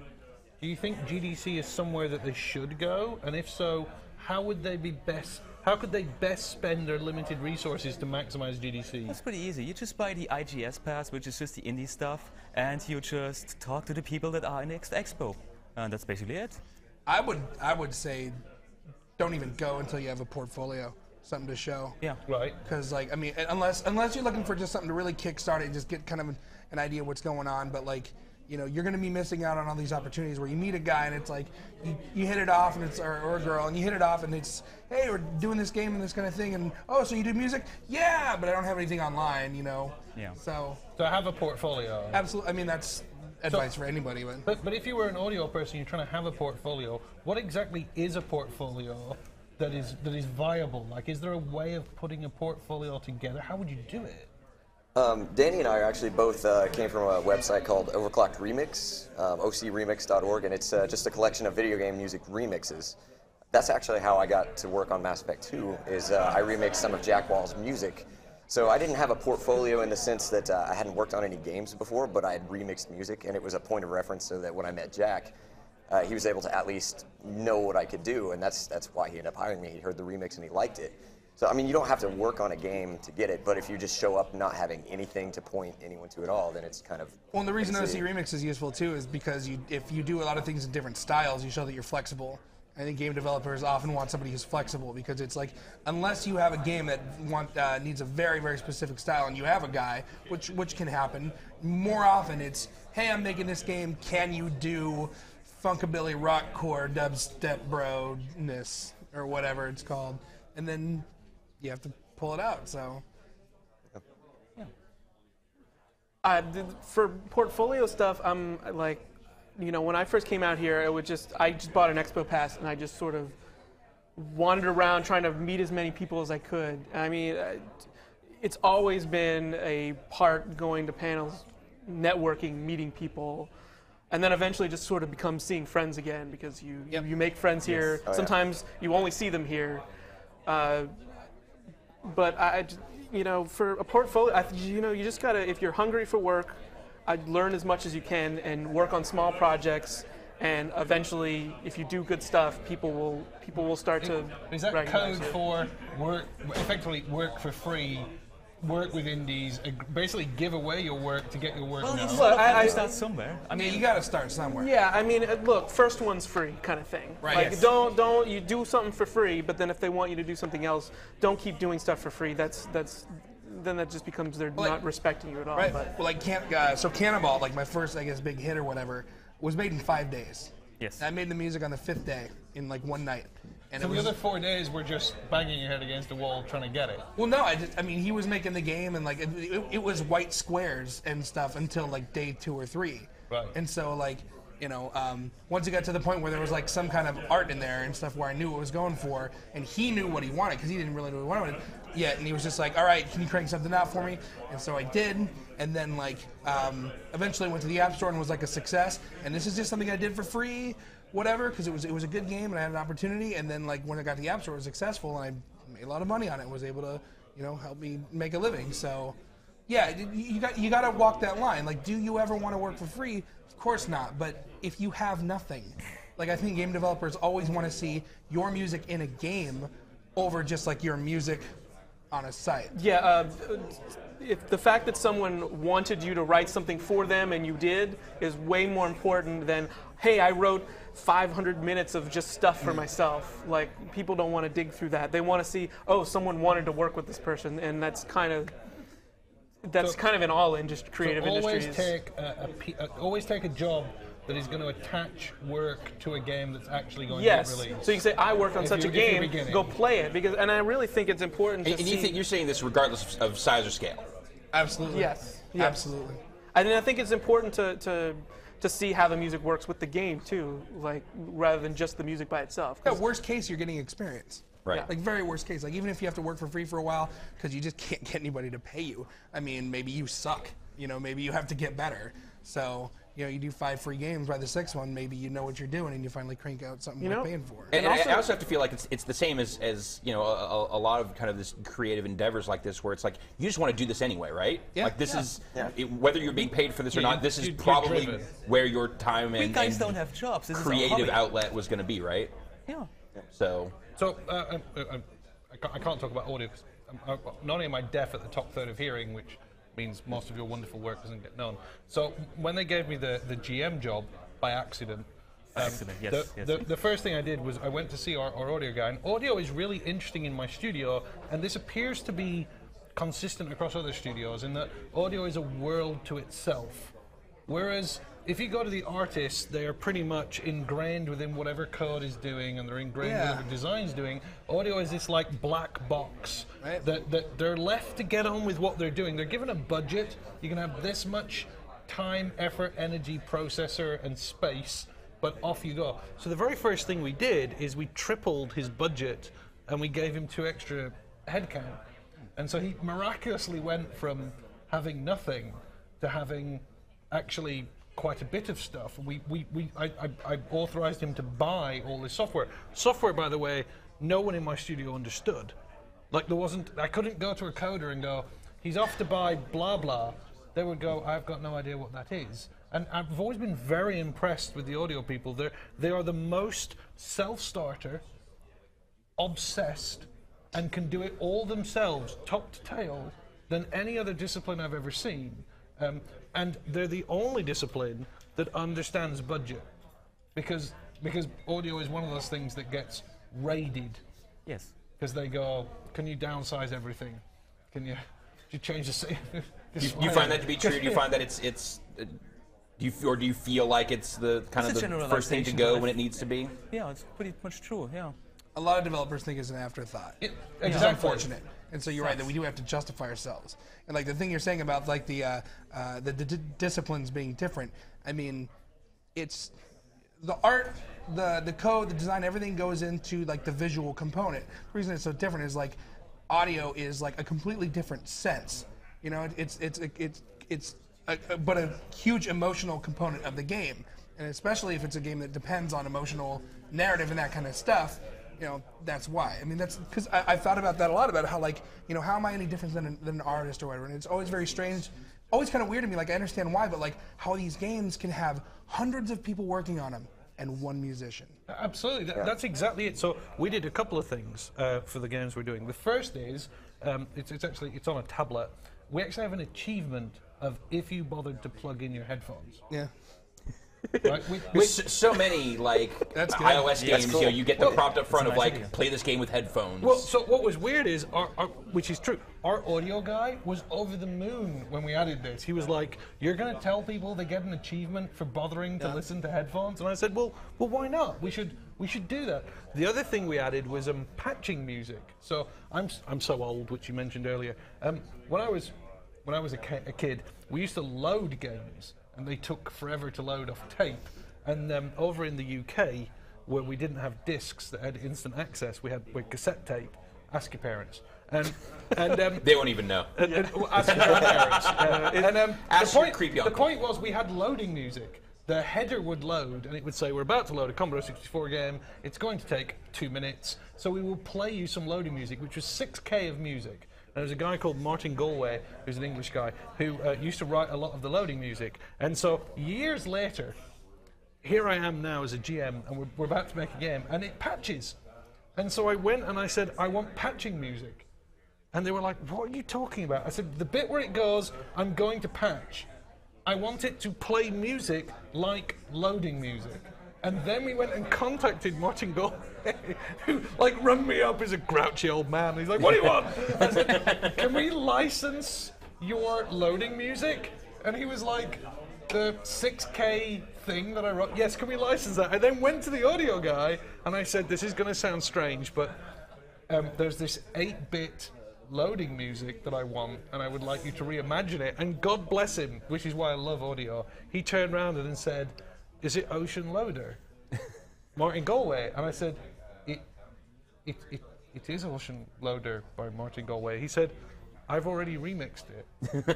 And because that's what audio people are like. You guys are obsessive. And he then proceeded to bring me this thing, and I listened to it with all the channels and and I was like, I was crying. I was like, it's my childhood revisited. I was going, when I was 8 years old, with a Commodore 64, trying to make the goddamn thing work, I would listen to Ocean Loader, and it's like so ingrained. Music, computer music, it's so ingrained, like normal music just sends me straight back. And I said, "That's it. That's our patching music. We are going to do Ocean Loader." And so we licensed it, and we remixed it, and now when you play our game, actually any of our games, it's going to be our patching. It's going to patch, and then it's going to start up the music, and I will know that we have achieved greatness when someone, because I demanded a pause button on the patcher, and they said, "What do you mean? I want a pause button." Why? Because the music's so cool that you want to pause it and go, "I'm not interested in the patching.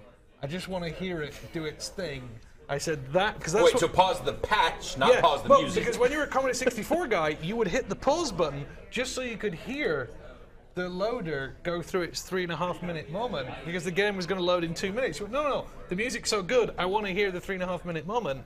And so when we hit the moment, that's what we're going to do. The second thing we did for him is we're doing a full iTunes release of his entire soundtrack at super high definition for free.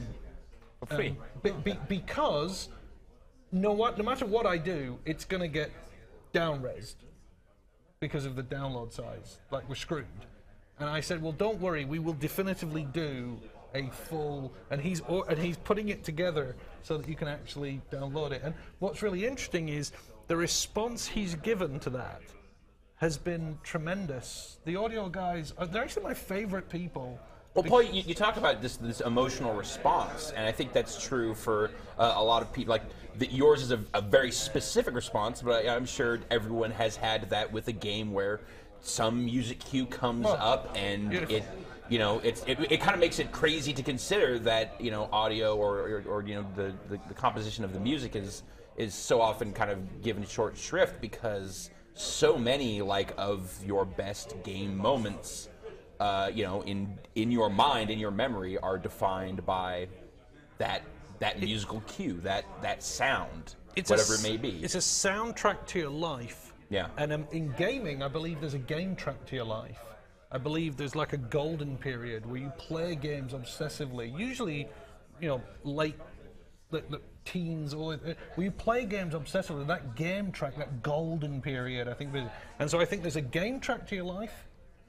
And I think there's a soundtrack, and I think there's a computer game soundtrack. But I also think I think it's evolving a lot, and I maybe this is just my personal experience, but I play games pretty much all my life, and there's definitely pieces of music that I've enjoyed in games, but I've always, or more often than not, I've always considered them to be like that works in the context of the game. The purpose of it is in the game. That if you separate the music from the game, both are kind of lesser for it a lot of the time. But I feel like in the past few years, I have, and maybe this is just me, but I feel like it might represent, some evolution of the sound design, the way the music is treated in some games. I am finding myself attracted to and listening to more game music outside of that context. I think like I've been the FTL soundtrack. So I think good. is Good. So good. So good. Well, I think it's music now in games as especially the indie scene is blown up. You just have all these different perspectives, so you have a lot wider breadth of music in games now. Like you have a lot more, sensibilities. People come from different backgrounds and listen to different things, and you have Bastion, which was written by a songwriter, and didn't have a background in scoring games or anything at all really. And so you have a whole different perspective, and so I think that's why you're finding a lot of that now. Sean Lee's Bully soundtrack is, to me, just front to back, just a beautiful piece of pieces of music to altogether that do key into the game. And when I listen to that soundtrack separate from it, I still think about that experience. But it's a thing that I feel can also still stand on its own. I think anybody who played Final Fantasy VII, when they hear Aerith's theme, spoiler alert. And it tours with a full orchestra, right? And plays all over. Like you were saying, the soundtrack to your life, man. That's Chrono Trigger, Final Fantasy, Zelda, absolutely. And like when I've got Gato's theme as my ringtone right now. But when you say having it stand on its own, I can listen to Final Fantasy VII and older stuff and on its own because I grew up with whatever. I think a lot of what you're talking about has to do with just the production quality, the ease of doing high production music. It's become so much easier recently that you can have stuff that stands on its own. So the average listener, because the average my parents. I when I was a kid, I used to try to show them Castlevania music. This is classical music and it's awesome. They're like, it's noise. It's beeps. Because they hear beeps and bloops. Yeah. And now it's funny because now there's all this technology and people are going back to beeps and bloops. So. Well, because now the people have grown up and now the beeps and bloops are meaningful to them in that way. It's in club music. Yeah. Skrillex last night. How many of his songs had Game Boy shit in it? Sure. I mean, those old school games that were bleeps and bloops are electronic signals processed, so they're more in line with the synthesizer age of sounds being created. They're not being created by actual transistors anymore. They're being created by chips and well, I guess FM synthesis. I guess that was a kind of analog-y electronic thing that was depending on the different when back in the X-Wing TIE Fighter, if you had a really crappy sound card, you had a really crappy MIDI of the Star Wars theme. But then if you had a really good sound card, it sounded awesome. But sometimes sometimes it was cooler. Sometimes I thought when I had a really shitty sound card, the music sounded cooler. Because it was more lo-fi and weird, and then you get the better ones, and it's just it's trying to sound good, but it's just not. Yeah, there's a certain point where you kind of get where it's like the musical uncanny valley. It's you're trying to make it sound so real, but it's never gonna sound like the real thing. So. I remember the first time I loaded up Duke Nukem 3D after I had gotten my AUTH32, upgrading from my Sound Blaster 16, and all of a sudden these weirdly realistic guitar samples for the theme, took me out of it in a weird way. It's wow, the fidelity here in this MIDI music is so much higher, but in a weird way, I know you're not a real guitar. That's what really got me into it. If I have to think back and what really made me want to do computer music, is that we had Cakewalk.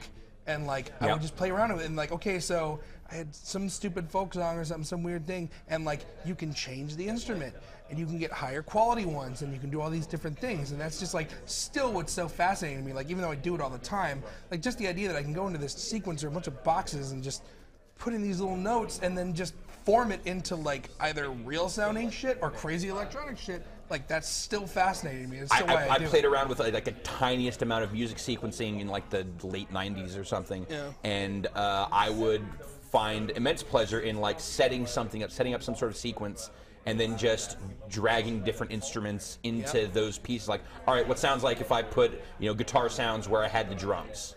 Like, what does that sound like? Terrible. Usually terrible. But I mean, to be fair, it all sounded terrible because I wasn't very good at it and I didn't really know what I was doing. But it was enough just to be able to. Just quick poll. Did every one of us use gunshot as a drum sound? Oh yeah, I never did. So Mitty had. It was in the kit. It sounded like a snare. So your snare gun was just gunshot. Yeah. The best is when you had like the drum kit. Back in the old MIDI days, like channel 10 was always reserved for the drum kit. Yeah. And if you accidentally had it on like a channel 9 and it played the drums but just piano and it was just like garbage. Like what is going on? They had helicopter. There's always a helicopter. Yeah. If you could imagine like taking what a drummer would play on a drum kit and then just imagining all of those sounds just being played on the piano for some reason, yeah. Well, they don't do that anymore, so I dug up some of my old MIDI files and I tried to resurrect them, and now all the old drum stuff is being played by a piano, so it just sounds like I don't know. I can't even explain it. It's just our audio guy on Warhammer, and he scored everything, and then we sent him to Prague, and the Prague Philharmonic. We're going to play his stuff, and it was one of the few budget concerns that we didn't give any ground. We wanted to actually have it played by the Philharmonic, and the Prague Philharmonic are really interesting because they actually record a lot of computer game music, and they're obviously not paid an awful lot of money, and this is how they churn it out. So there he is flying over with all his stuff, and all of a sudden it hits him. These are real human beings who are going to have to play music the way he... So now he's had that all printed out, and so he has this crisis of conscience, which basically involves drinking, of he's going to go and go out. And he turns up and walks in, and the film, and they're tuning up. He's going to actually hear his music for the first time, which... I mean, you guys will know it's such a rare thing to actually get your music played. It's bizarre. I don't write any of my stuff for humans. I click it in and I'm seeing, like if you heard Super Meat Boy, it's like all over the place. I don't make it for humans to play because like I'm a drummer. I don't really play guitar or piano. I click it in. I don't play anything, and then people figure out how to fucking play it anyway. And like on YouTube, there's just people doing like I didn't know it was possible. It's amazing. Yeah. And then I got one of the guys. So Jules, this guy who does like metal covers of all kinds of stuff, like for Isaac, like he did these Isaac covers and stuff. And then so when we did Expansion a year later, I hired him to do guitar on the boss track. So it's this really cool like interactive thing. Like some YouTube guy is now on the soundtrack, and it's cool stuff, man. So I think I know the answer to this already, but I'd just like to get, again, the first-hand perspective. I feel like we've seen kind of the democratization of game development through technology over the past few years has, allowed a lot more people to take a shot at it. How do you feel like, as far as with sound, with audio, that has kept abreast? Do you think it's going faster? Do you think it's easier to try and do this stuff? What do you mean by easier? Like more approachable. It's just, I mean, like just the barrier to entry. Not necessarily to be great, but to start trying. Well, the barrier to entry just to make a game is so much lower now. Yeah. Like you can, because obviously one person can make a whole game all themselves now. Right. So. Well, I feel like that's almost this weird kind of back around. Mark Cerny made Marble Madness by himself. True. Yes. So. Yeah. Well, yeah, I mean, sort of. We're at the point where you don't need to reinvent the metaphorical audio camera anymore. You just hand them a WAV file, and whatever your equipment is, whatever you have an orchestra, you have a synthesizer, you have this or that, you have people clanging on rocks and things. You can give them whatever you want, and just here's the audio file. So yeah, you don't need to like. Man, like you know how to program probably, right? Like those old tracker stuff. Like back in the MIDI days, like you had to like you had to have an audio programmer to put the stuff in the game that like the composer did not necessarily know how to do at all. You had to write like specific to the platform. Yeah, like someone had to like go in and reinterpret your MIDI files. Right, just because of whatever the sound chip was to make sure that sounded right. Yeah. Like on Nintendo 64, you had to supply the sounds, right? Yeah, you had to like. Rare did a really ingenious thing with Conker's Bad Fur Day, where you basically had to supply the sound set of samples, and then MIDI files would play those samples. So the cart would have all the samples loaded into RAM, and then the MIDI file would play them back, as opposed to like the Super Nintendo, where it was more, the sound chip was there, and you had to sort of get out what you could out of that sound chip. And Rare made all their samples MP3s, which were then decoded on the fly. And so they had these. So that's why they were able to do like they would record like musical phrases that were specific for that opera, the Pooh opera, whatever. In Conker. And so they would bring in samples that were like musical phrases, and they would conserve the memories the best they could. And so it allowed them to actually kind of have real sounds, some real sounds triggered by MIDI instruments. So they're kind of stitching all this stuff together on the fly. I would have loved to see him make the fart instrument. That was probably a good time. Well, because it's like something you do as a kid. You like sample a fart noise, like burp, burp, burp, burp, burp, burp, and like people got paid to do that. Maybe it's just as a child of the 80s, but I remember nothing quite as vividly as going into a music store, finding the keyboard that had all of the sound samples built into it, and it's the bottle crash, bottle crash, bottle crash, bottle crash, bottle crash, bottle crash. 1, 2, 3, 4. Well, it's weird. It's sort of like philosophy, where back with the Greeks and that, it was. Let's not get too metaphysical here. No, steady. What I was going to say is there was a time where you could know everything, and then you look at computer game design, and actually you can't know everything anymore. There are too many pieces, but there are two elements that the person who's just an idiot like me can still at least appreciate, and they are concept art. I actually genuinely believe you can look at a piece of concept art and it is out of time from the game. You can look at it and go, that is actually brilliant, fabulous, wonderful, gone in strange places, because it's still art, it's still something we can humanly understand. Whereas I look at compiled code and I go, I don't know what the hell that's doing. It's doing some sort of, positronic logic that I don't understand. And I think audio is the only other one. They're the only two bases left where a normal human being can come and without knowing the game, without knowing how the technology meshes together, you can hear a piece of audio and you can go, you know what, as a human being, mentally in my soul, I can understand and I have affinity with it. And with concept art, you can look at it and go, I don't really understand what the game is, but I'll tell you what, I really like that painting. And I really, really admire where they're going. And I really admire both those fields because they're the only two I still understand. Speaking of broadening your understanding of things, Chris, you are in the process of kind of moving, not necessarily out of, but into other areas. You're making a game. Yes. So last GDC, I just said, you know what, I want to make a game. Like, I want to write the story, I want to be involved in designing it, and it came out of frustration of storytelling in games, and that it's very bad. It's actually been kind of great that the past year, storytelling in games has really come to the forefront, and like people they kind of want that now. They kind of want better storytelling in games. So I feel like, it was kind of good timing. So so last August I put a small team together, and we're going to make a downloadable game that's like a sort of action adventure that focuses on, I just want to tell a good story, get kind of in, get out, tell a good story, have a fun adventure game, and probably sometime this summer we'll be able to start showing stuff. But maybe you could consider it a career evolution. Yeah. I guess, because I'll write the music for it, but if this all works out, I might just do that, and not maybe write music for other projects, time permitting kind of thing. Is there anything from the composition part of your career that you found specifically applicable to kind of this broadening role? Well, or is it just like it's new experience stuff? Well, it also has to do with just everything I've been working on in the past. I've been fortunate enough to work with a lot of really talented people, and just being involved, you know, having worked for Michael Giacchino and being involved in Bad Robot stuff, and just being around and seeing the way they work and the way they tell stories, and how important, you know, characters are. And like, I've really, like, over the last, you know, I moved out to LA in 2001, and just the last 10 years, and especially working on Fringe, I learned so much about storytelling, and I kind of realized that that's kind of what I really would like to do. I kind of want to tell stories, and not just through music, but just the whole thing, you know.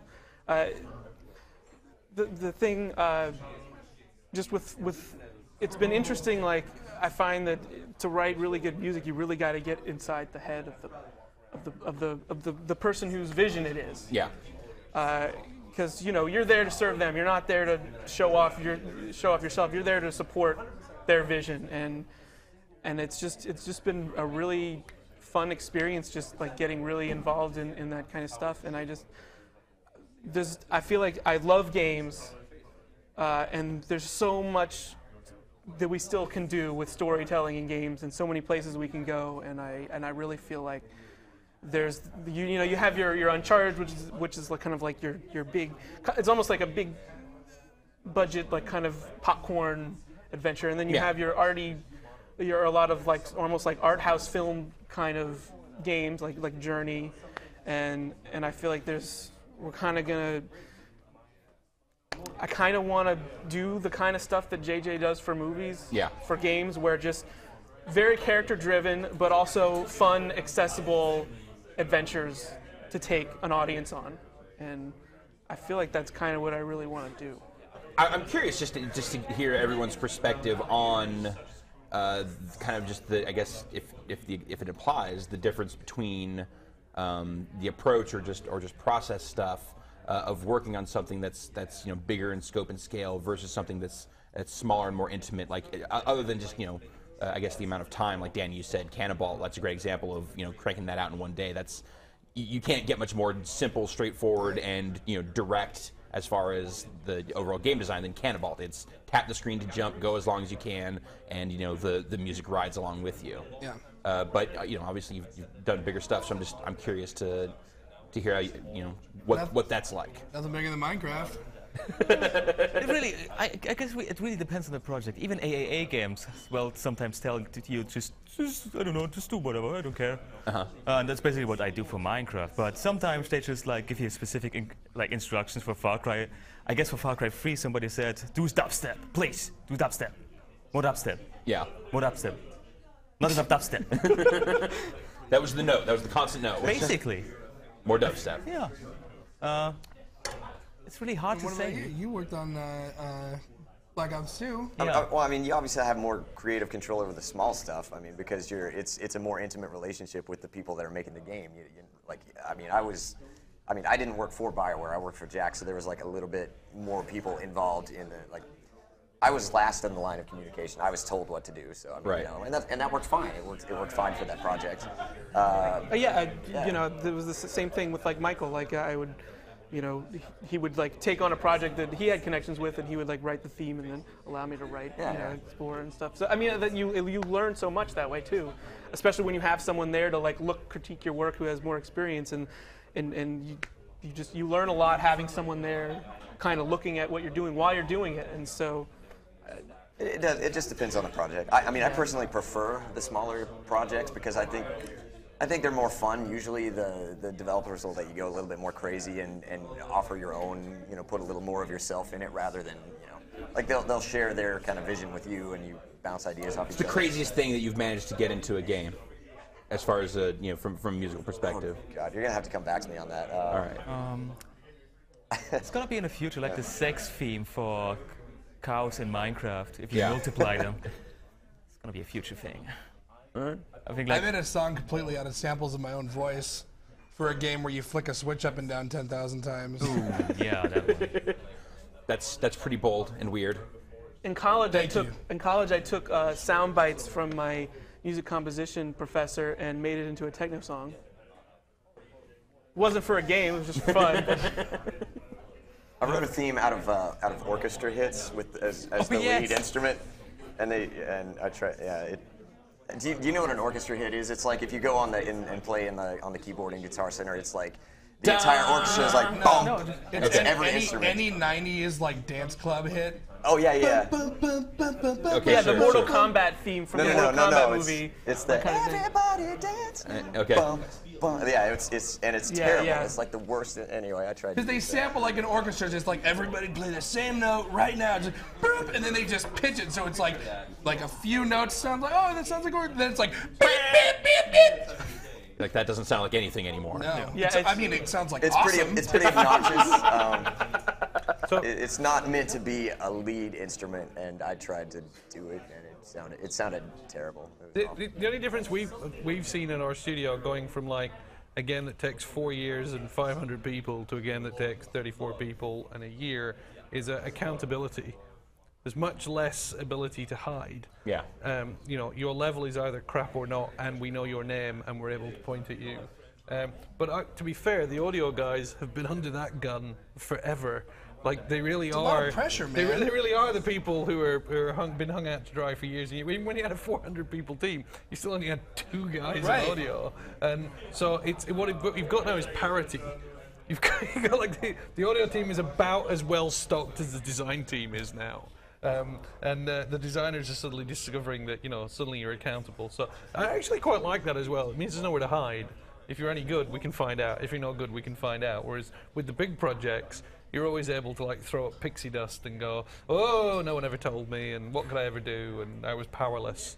Whereas the audio guys were just there doing miracles quietly in a back room. Well, happy to have this panel of miracle makers join us for our show tonight. Gentlemen, thank you again for your time coming and chatting with us. We're going to take another quick break here, and then we'll come back with our third and likely final segment of Giant Bomb's GDC 2013 After Hours show Friday night. See you in a second.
All right, back here for our third and final segment.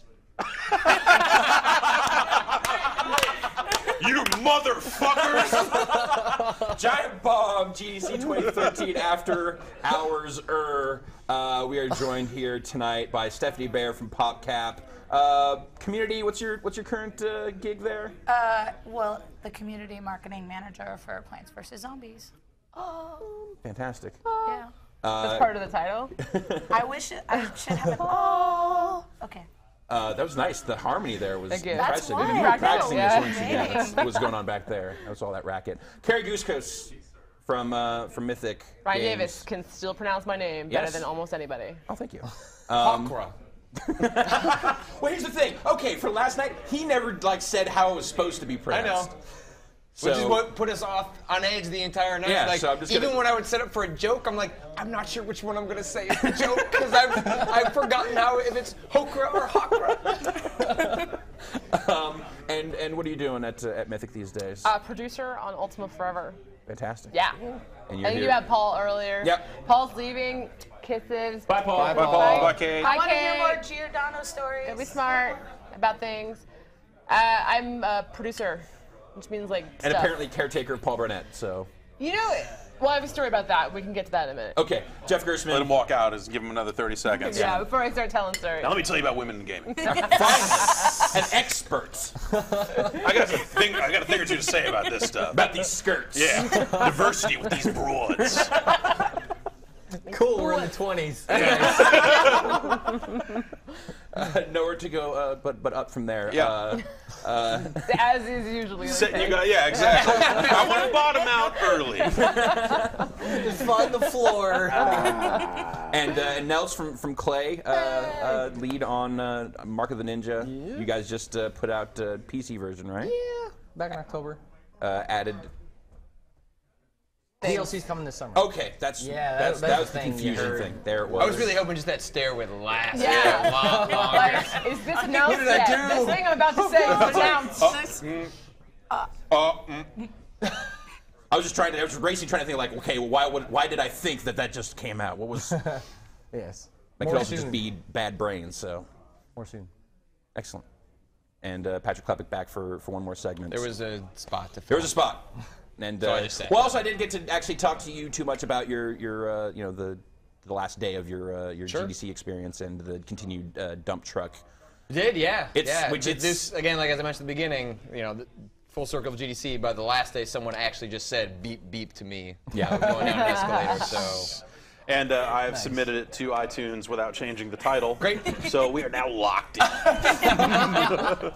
It's just what the name of that thing's gonna Yeah, be. So. yeah. Beep, Am I the only one drinking? I feel really. Oh, absolutely not. Okay, No, all right, no. all right, No, we're good. no, I totally. No. Hey, Patrick offered one earlier. I He's a did. very but good it was already host. too late, and he sat down. I didn't want to be a jerk. And be Hey, like, Brad. Hey. Get some beers. Bring some drink. Bring some beers over here. This is nothing but respect for you, Brad. In your servile character, nothing but respect. I'm thirsty. No one puts Brad in the corner. Except when he's in the corner and he's near the beer. Yeah. And then, Right. But he's And already it's in the corner acceptable. then. He's not being put in the corner. He's well established. Yeah. There you go. Phil Fish. Making good. Great. All right. This is full Look at that. service. Oh my Thank God. you. I need a bottle opener, though. I can't use my mind. Look at this. All All right. Happy birthday. Musical beer. Hey. All right. It was like a fucking Twilight Zone episode. It's like, throw the beers. I didn't realize it was going to end like this. Anyone else? Anyone else? Are we all I'll drink passing the Phil's flask? JD. Okay, this is segment 3.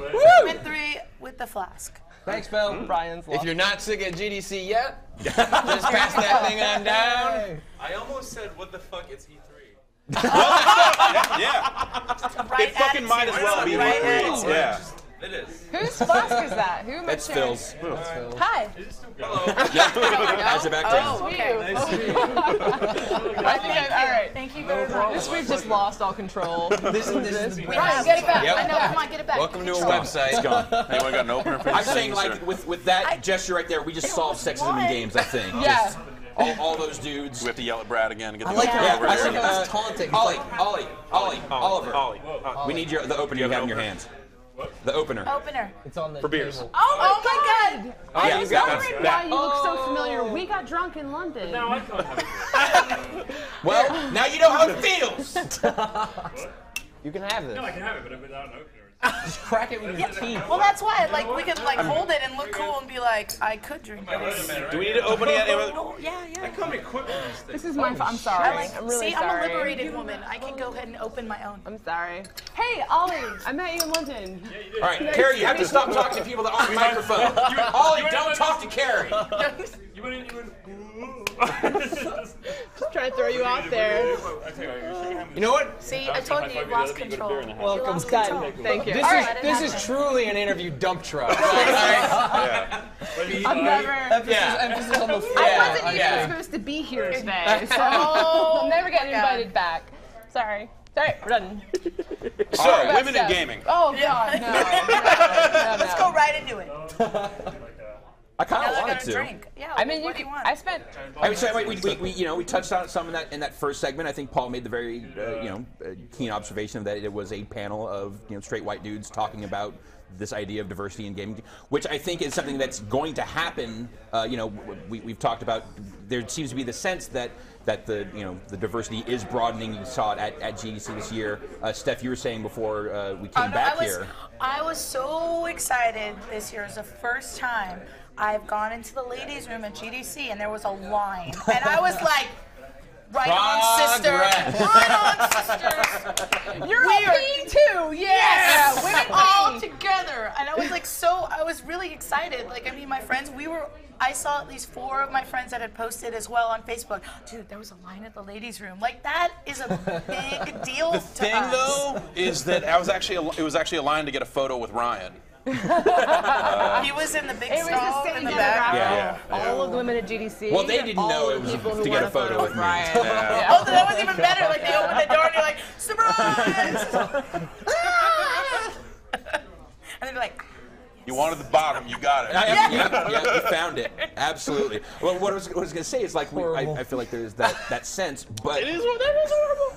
at the same time, It was coming out of my mouth. I'm like, this is at the same time, there is stone cold fact is that this is still an industry dominated by straight white dudes. So the conversation is going to happen oftentimes with that as the basis. That said, I would love to hear, Steph, Carrie, your thoughts on the developments during this GDC, because there have been a lot of kind of open, frank talk about that stuff. like, oh, you go with your opinion first. I like you're going to put the beer down. I like it. It's like getting If I drink serious, too much right? more, I'm going to get too frank. I spent a lot of time, I mean, not a very long time, but I worked with you guys before, obviously, reviewing. And one of the most important things to me when I was, reviewing and being present in the games industry was that I felt like in order to be a strong female presence, I don't put females in quotes because it's up for debate, but I guess it depends, whatever. Anyway, Which is the presence? You wanted the bottom!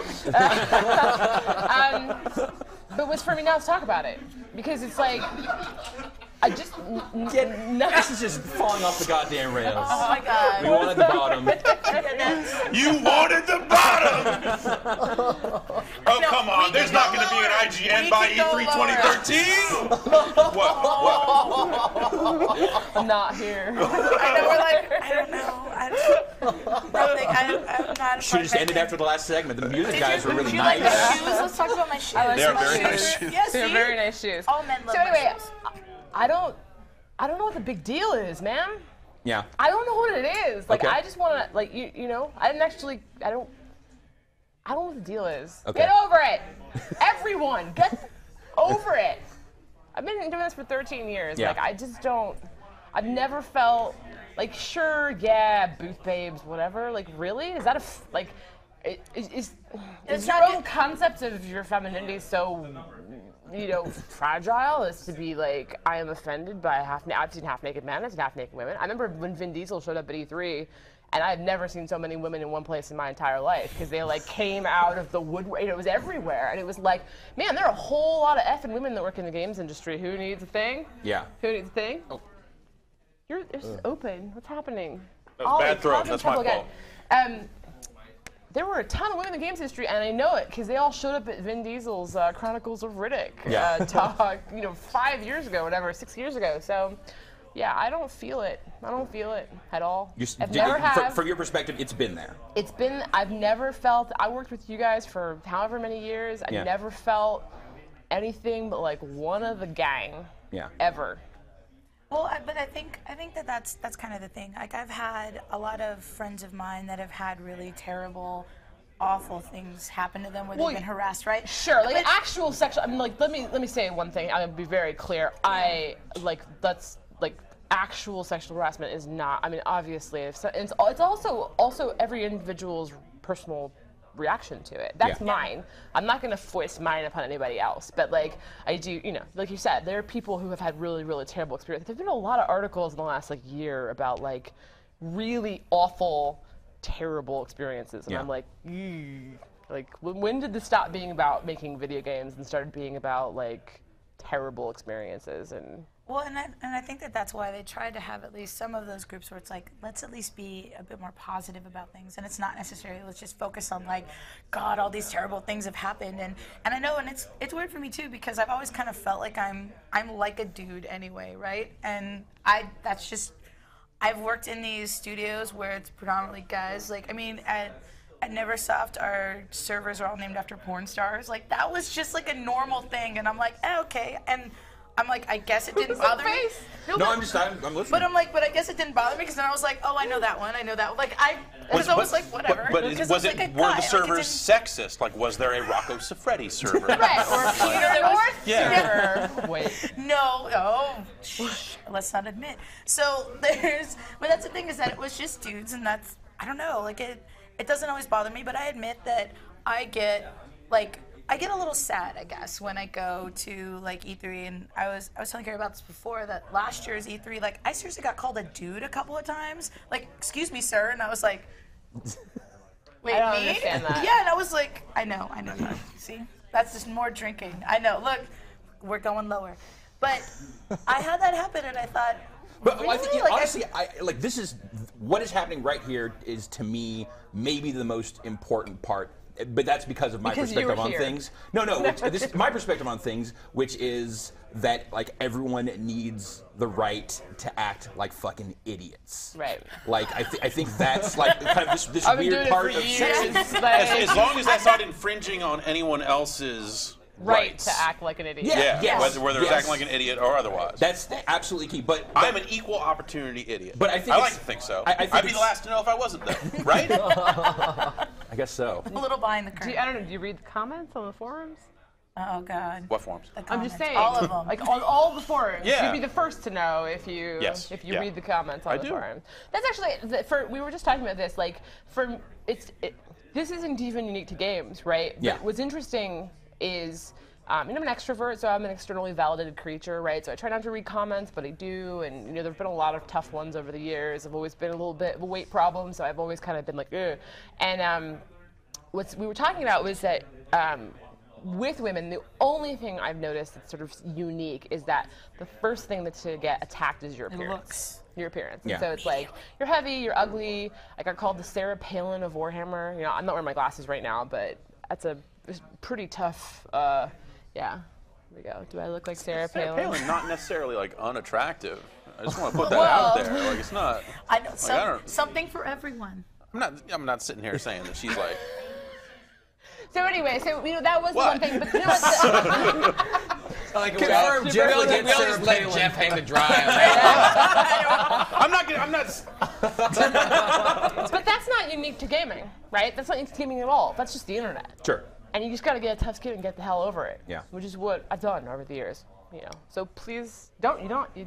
We're like, that doesn't mean that you can go onto the internet right now and talk about how we all want to hear about how we're beautiful, unique snowflakes. I'm a snowflake.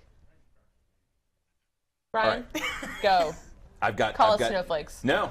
Yeah, you should. I won't. I shan't. Because I wouldn't call Jeff a snowflake. What? Dude, you totally. I've whatever. heard you. You know, you like snowflake. whispered that in his ear, like lovingly caressed. Oh. No. Yeah, so boobs and stuff in games. What's up, man?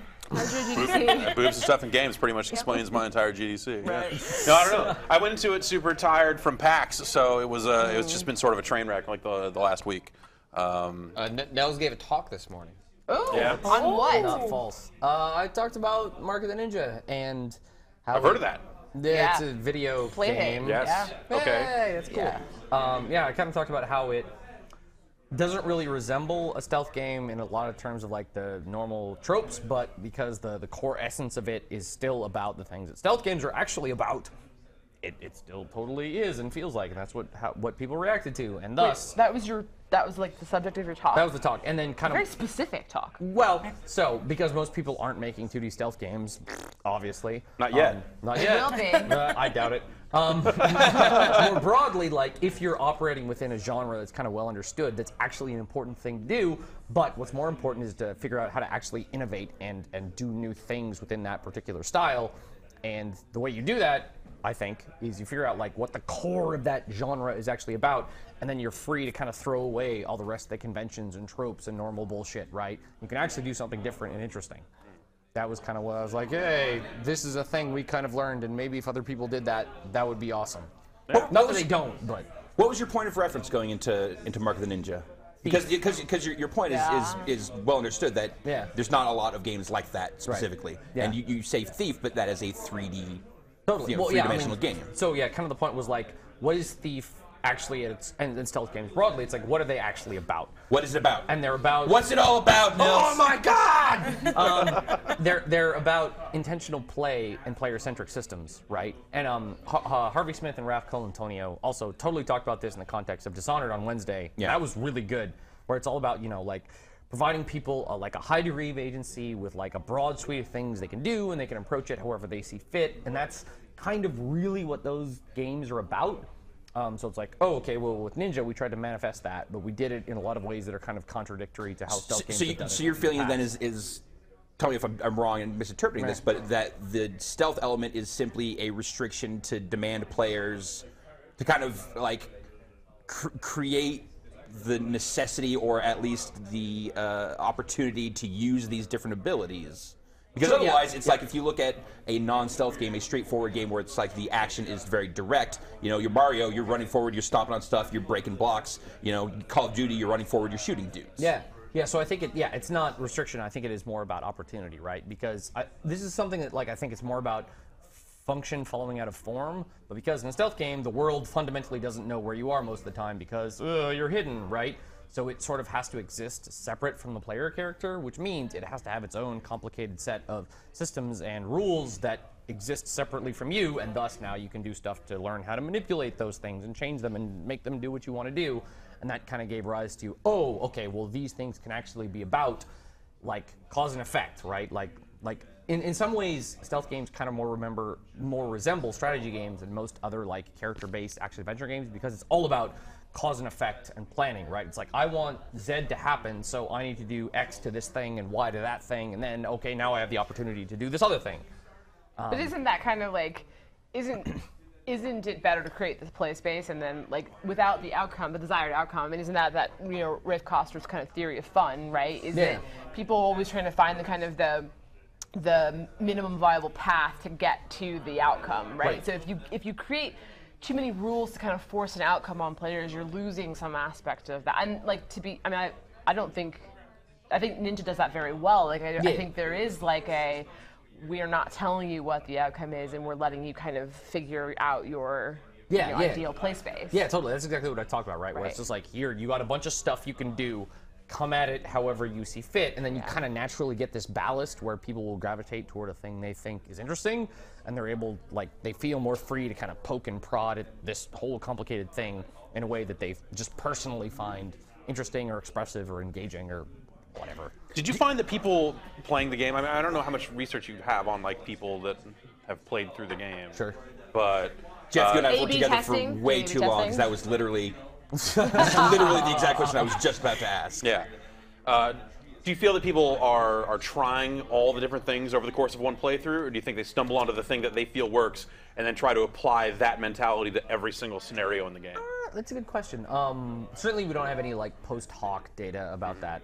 Just watching people play, it seems like people are willing to experiment. Like, folks do kind of gravitate toward the thing that they're interested in. But I've also heard a lot of people say it's like, oh, I tried this thing for a while, then I did something totally different for a while, and that was also really interesting. Yeah.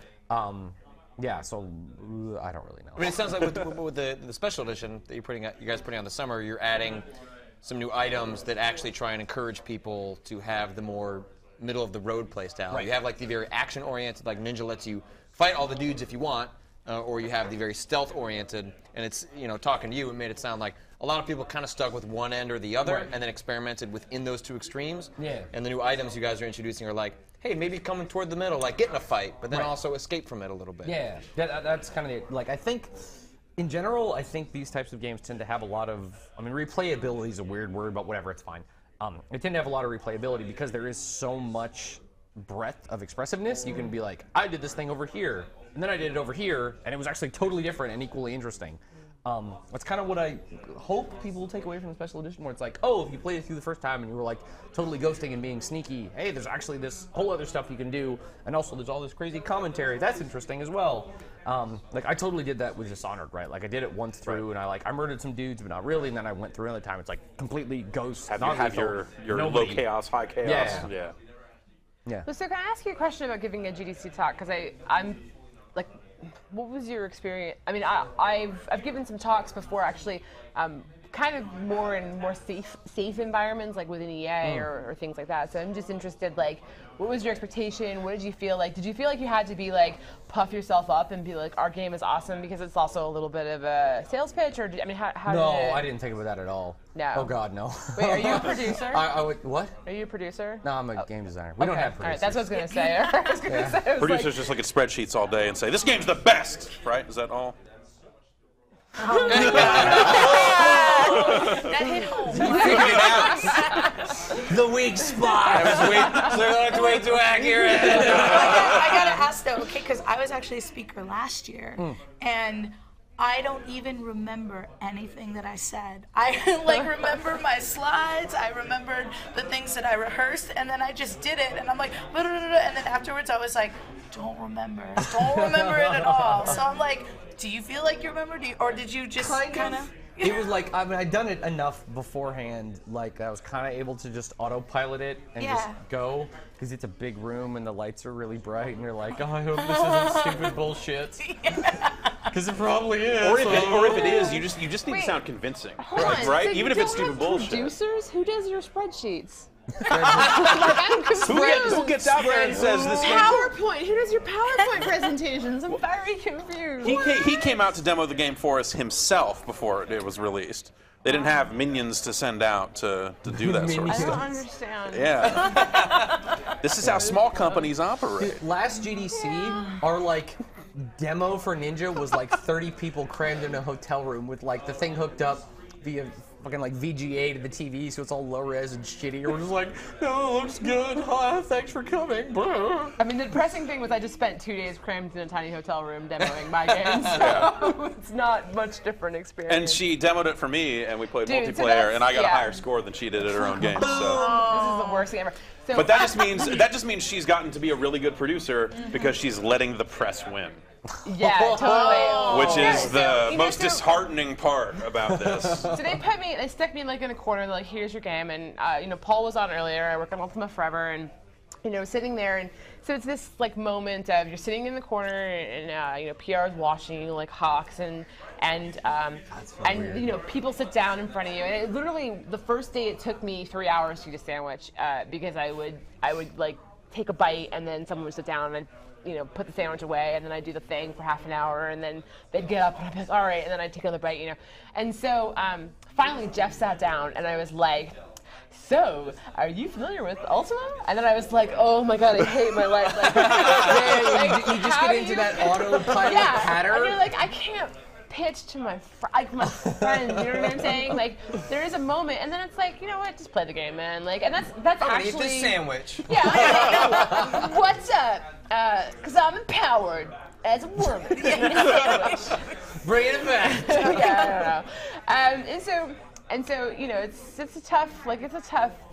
it's exhausting, right? And I feel like it's pretty exhausting. There was the first PAX East I went to, like, 90% of the time, I was just crammed in this tiny black fucking demo room. This was like, come in, play the game. I'll say the exact same thing I did to like the last 10 people. You feel like a wind-up toy? Where you're I'm like, trying to be genuine and say some things that are true, but also like I have to do this 40 times. Oh fuck, what do I do? Brr. It's the beautiful thing about what we do. And the thing that I really like about our end of things is that we never have to memorize anything ever. And we just kind of get to make shit up as we go along. It's like, what's the thought that's in my head right now? Yeah, exactly. What's the dumb thing floating around there that I just want to get out? It's not even fully formed yet, but whatever. That's never stopped me before. Exactly. And it's worked out this far. Exactly. It got us to this point. Like, what? Yeah, like, if it took a left turn, then Last night we were flushing fucking pies down the toilet. This is a video game website. Which is still so weird. Videos on the like, site. I know Videos when they're on the like, site. come on over, we're flushing a pie down the toilet. You're smiling way too hard right now. I was like, oh no, that's not a real thing. Yes, it was And all a real we thing. put up the video, and all the comments are like, "That's wasteful." Or it's a really nice It was a really nice banana cream pie. Max does go, banana cream's fucking gross. Yeah, I don't Whatever, like you can banana flush cream. that. But I'll tell you this, What? banana cream, because of the nice big chunks of banana in it, splashing into the toilet, it's really hold on. almost Your erotic. whole cake almost. thing, right? Well, yeah, We've yes. already talked about. I mean, you've We've talked shared about the the- yeah, cake we've talked thing. about the cake Okay, thing, right. yeah. I should make sure this isn't some private thing that. No, we talked about I this. feel like this is a good time to talk about that again because your relationship, you have a very deep relationship with pastry. Is that a slight? No. Nothing slight about it. Do you know the cake story? Oh! Do you know the cake story? No, he has not heard the cake story. All right. Can we just Can we bring it around? Can you tell? I mean, Do you want me to tell the I cake don't story? know. I don't know if this has actually made it onto a camera. Like I how feel it like it had happened? to have. No, because the Because video. we were talking about it last night after that was after. I guess that was after, yeah. Yeah, Let's because do it.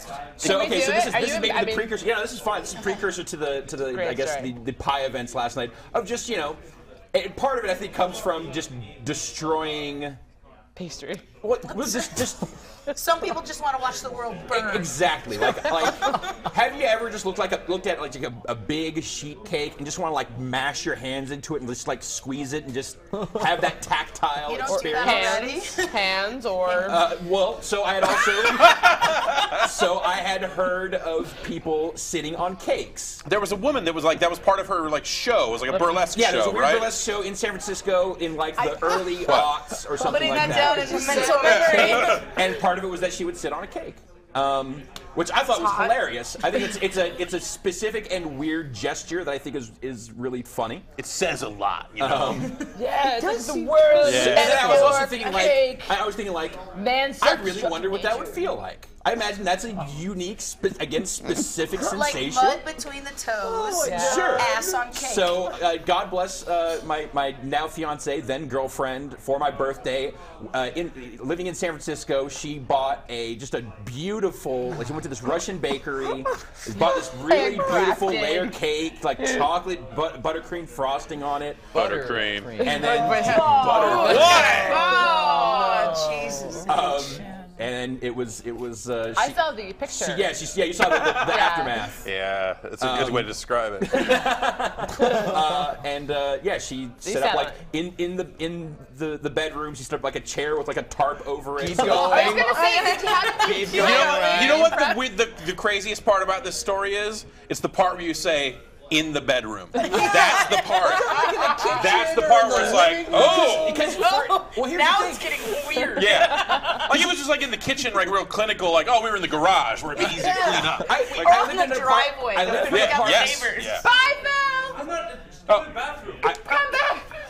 I lived in an apartment. I didn't have a yard. I had a roommate, so I couldn't do it in any sort of shared common space. Yeah, no, that would have been better. Are you watching TV? I brought this cake. Ryan, I was like, Oh my God! Exactly. I had a moment like that with my roommate a couple weeks ago. It was about discretion. That was the reason for the location. It's a weird website. That's a great story. You've never and told then that story? actually, so she said, "Here, happy birthday, sit on this cake."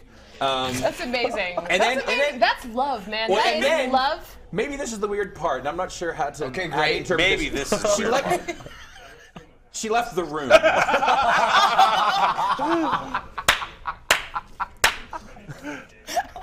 So she left me alone. Did you have a safe word? With the cake. So it's a tender moment? I guess, yeah. So just like, all right, cake. How you doing? Wait, did you talk to the cake? No. Did you each other well? whisper sweet nothings like, It's okay, cake. This is Cake, you happening. looking so good. Cake, you looking so right. Just let it happen, slowly cake. Let it pull happen. down. Yeah, did you come down fast or slow? Oh wait, Fast, Oh my god. but then a little movement. no. Wait, was it in shorts or with? Oh, no. All the way down. Like, What's the whole point of the story? yeah, if you're going to sit on a cake, you're going to sit on a fucking cake. Yeah, why would you I'm want... just double checking, you know? It could be like the beach. You Like that cannot get feeling in hepatitis from a between. cake yet. That doesn't mean we're There's not no gonna need try. for protection. You can from breast milk, though, so. You're right, yeah. Shit. So Oh, that's, man. Oh, I know you were looking at it on your phone. Yeah. I'm still proud. So yeah. Drinks from Hey, that. what's up? Whoa. There you go. There's history with doing destructive things That's the first thing I thought about when Jeff told me about the pie incident. I was like, this has got to come from Ryan. Comes from the same place. That's some latent pastry. Well, because something that happened in his past, like show us where the pie touched you. Yeah, exactly. So, well, like- we know where the pie touched you. No, we know where the cake touched all the other comments on that are like, those guys must have been wasted. I just want to say, No, like 2 beers yeah, like a beer and a half. I had 3/4 of a beer Do that those night. people watch the site very often? Because I feel like they can't. I think watch anyone the site. that's watching that and going, why would they do this? It probably didn't watch, because there's a whole lead up to this that's not worth getting into. But this is all connected to the PAX panel and then the podcast from the week before. This week's podcast. And then last night's live stream. Yeah. And then this video that we put up tonight. What's up, Phil? Yeah. Hey! Got to stop acknowledging people off camera. I feel like it's like makes it feel more homey. Women in video games. Stop Huh? So You can't hold those back. You can't hold those back, Chad. We gave him an inch, and now look. No, it's Take not. it It's, over. no, it's not about Excuse me, gender. I'm I haven't really had to sorry. ask any other guests not to do that. So Steph knows how to behave. God You know bless what? her. This is the the first this and is only effing weird time for me, dude. We're that will be here. said. Here. Yeah. I'm freaking out You used a to little work bit. here. I used to work We here. used to work here. I used Now to we work here over there. again. Now you work here again. I'm freaking out. We come here We every were day. How trying do you to think we find feel? desks so that we could write Yeah. post-it notes, and apparently I'm freaking out you too. don't have post-it Every notes day. anywhere. Every day. Use post-it notes for. No, We wanted to write notes. Now, like he has not been exposed to a whole lot on our website. Yeah. Like, and so It's pretty everything's sporadic. happening right now. It's real. Things have gotten real. There's so many pieces and layers. No pun intended. No, none. It's just. You can tell he's a creative. You can tell. Right there. This is how I make the big bucks. I make a shitty cake joke. Let's talk about cake systems. That's We right. should make that game. Well, actually, I guess there's Cake squatter. Yeah. Oh man. Connect's got to be useful for something. Well, now right? now that domain's gone. So Cake squatter. Someone's Yes, squatting I on know. cake Yeah, squatter. Right now. You're gonna buy it. This is what No, you're not. Go ahead. Try to get it. Try to get it first. Try to get it. It's like a all right, race. I want to get. While she does that, I want. We're gonna wrap this thing up. I want to hear final thoughts from each of our panelists about this year's show. Highs, Patrick.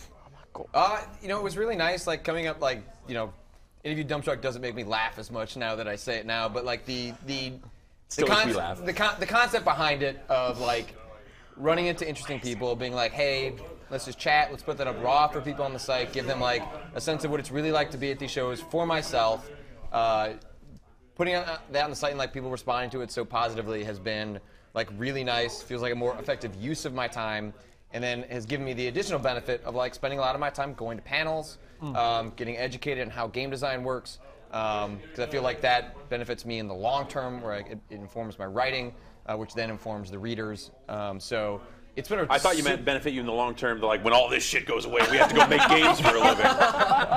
Like some sellouts I could name. Oh, you want to start? You tear people's creativity down Nils. for a living. What? Yeah, no, I mean, it pays really well too. No, this, I mean, like, I didn't get to go to a ton of stuff because I was like, I gotta run through my own talk. But the stuff I did see was great. It's just like such a broad diversity of ideas. People are making awesome things. Like, You had mentioned the Dishonored panel with Harvey. yeah, that was specifically. awesome. Sean and Jake fucking killed it at their Walking Dead thing. Yeah. Like, I know them as really smart dudes, right? Like on Idle Thumbs or whatever, but I've never actually heard them talk intelligently about Walking Dead before, and I was like, they just made a game, it was sad, zombies. But then I'm like, oh, right, they, of course, put their very rigorous, deep thought into this, and it was fucking awesome. Jill Murray, who is the lead writer on Assassin's Creed Liberation, killed it this morning, talking about like more diverse. You were at that one, right? Yeah. Talking about like writing more diverse characters. Like there was just a ton of like broad, interesting, awesome stuff. Like people who want to do things that are different, and that's fantastic. Awesome, Jeff. For me, it's actually just been the extension of something I felt coming out of PAX, and that's that kind of a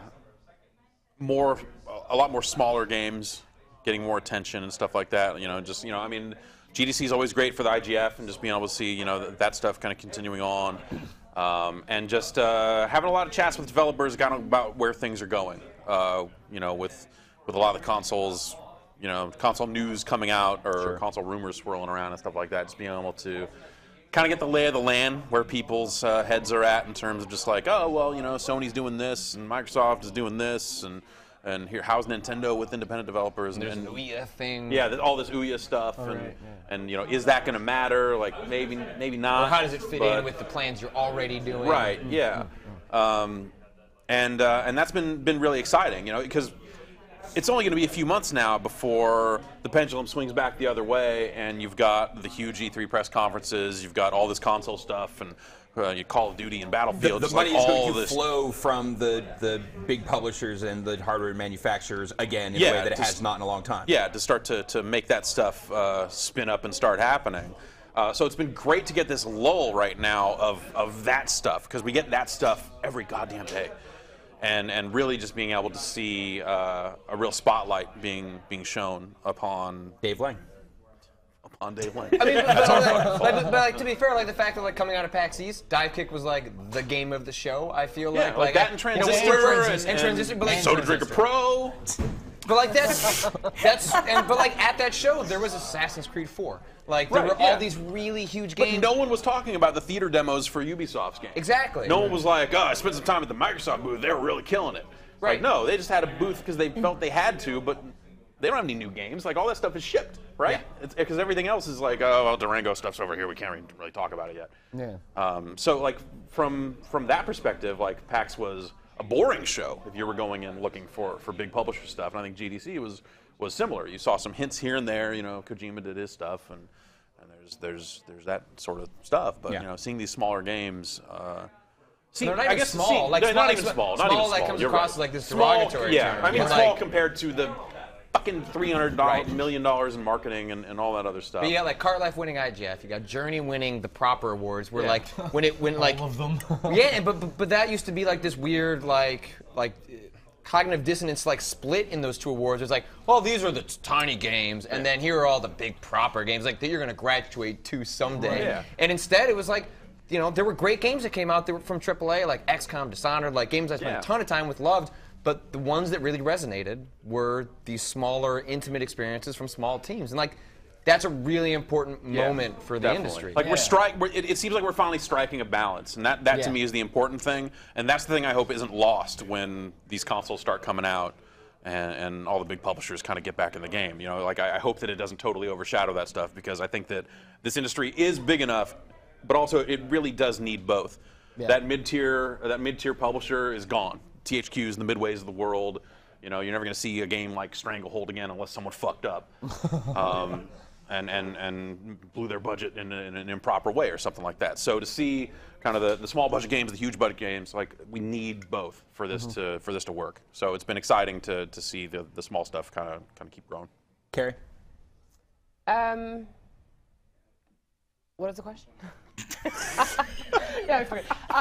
So, I mean, for me, it's a little bit different. I haven't gone to GDC in a few years, and I was locked in a room the whole time, just doing my I'm selling you my game, and it's interesting here because obviously I work for a huge publisher, and but we have a very small team, and we kind of have that kind of go get 'em, scrappy attitude about the games that we're making, and we're trying to kind of make that emotionally resonating game as well. And it doesn't matter that we are kind of under the umbrella of a huge company. I mean, obviously that helps, but for me, GDC is really interesting because of moments like these where, GDC is one of those shows where the after hours is pretty huge. I mean, about as huge as it is. I would even say bigger than E3. E3's got some pretty big parties, but like the sheer number of parties. I was actually at a party at a wine bar that had segmented the bar into 6 different parties. So it was like, this is, this group is having a little party over here, and then this part, and so there was parties within parties within parties. And like,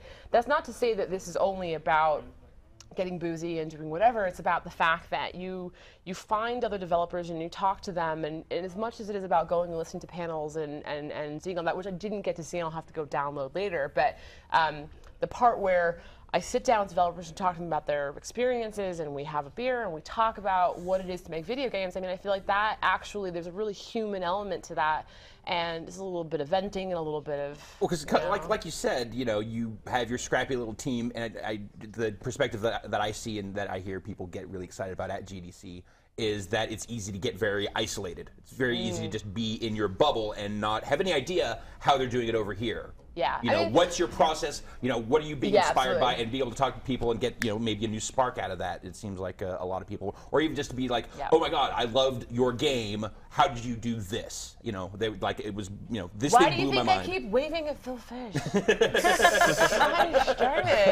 I know, if I had my way, I'd bring my whole team here, because I don't really need, obviously I need to be here because I need to see you guys, but like, it's really important to the individual game developer for them to understand and see other game developers and kind of have that human connection and talk about what they're trying to accomplish, and that really like it's a really emotionally invested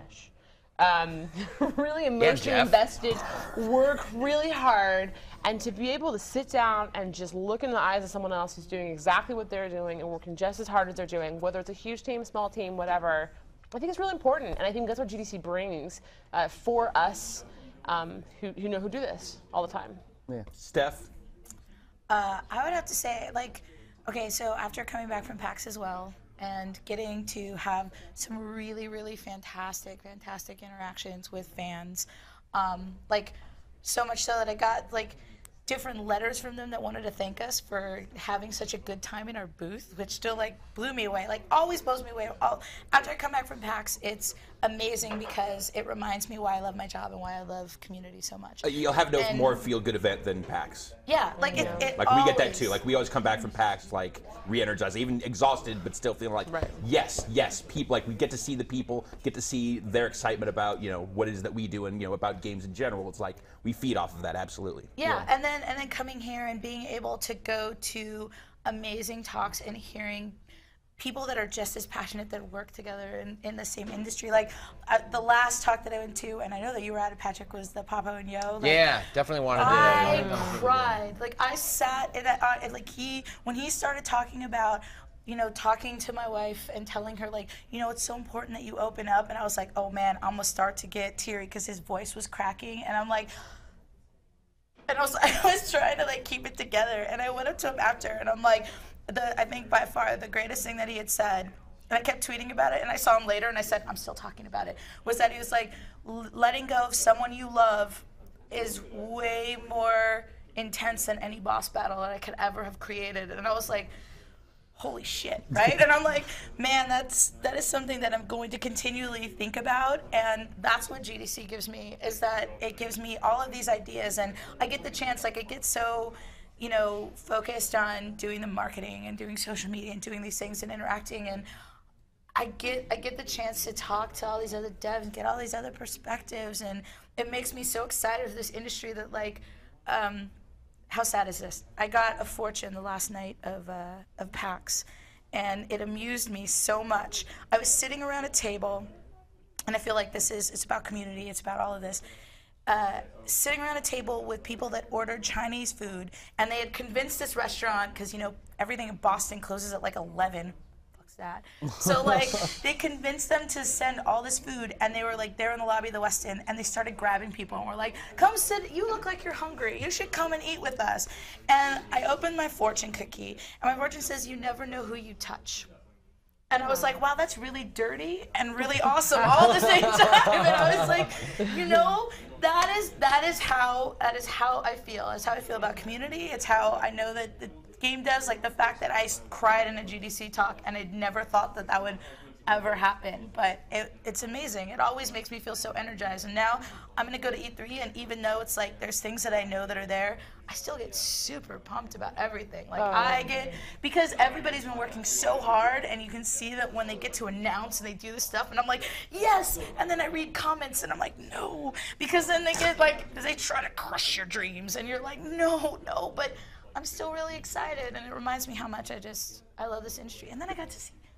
There's nothing better than having a game developer, talking to a game developer who clearly just wants to tell you everything about their game. Yeah. They're just so excited about it. It's like, and it's especially fun in the PR cycle when someone's telling them like, no, shut the fuck up. You can't talk about that. It's like, but I want to tell them all the cool shit that we're doing. I know, but I had to have that conversation with so many people from like the team that I was like, if I hear any comments, I will break your wrist. Like, don't say anything.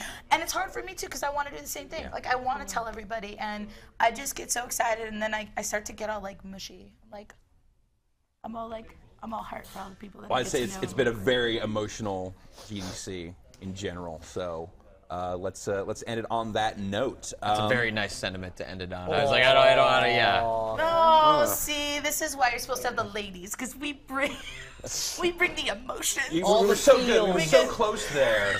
You gonna cry it? Come on. No, wait, I know. I want to thank everyone involved in tonight and last night's shows. Both. I really don't know what's going on. Let's talk about off camera. Ryan. I would like to thank all of our guests from the last 2 days. Phil Fish, Paul Barnett, Ollie Moss, Robert Ashley. Bunch of music. Danny B, Daniel, Chris. Yeah, everyone that's been here. Drew, big shout out to Drew Scanlon. Yeah, big round of applause. Past 2 days. And Ian. Thanks, Brad. We're turning an engineer into a video producer. And people are wearing dumb hats. Come on, and everyone. Come on, group. Phil, you gotta get on the other side. You want the shot. What's your name? And that's We're like, come on, you wanna sit? Oh, there we go. Yeah. Like some I want to touch it. He's sitting on you like you're the king. All I hear is I want to touch it. I want to touch it behind me, and I'm like, do I need to move? That's not most of my conversation. That's our Gamescom 2013. Kiss you on the mouth.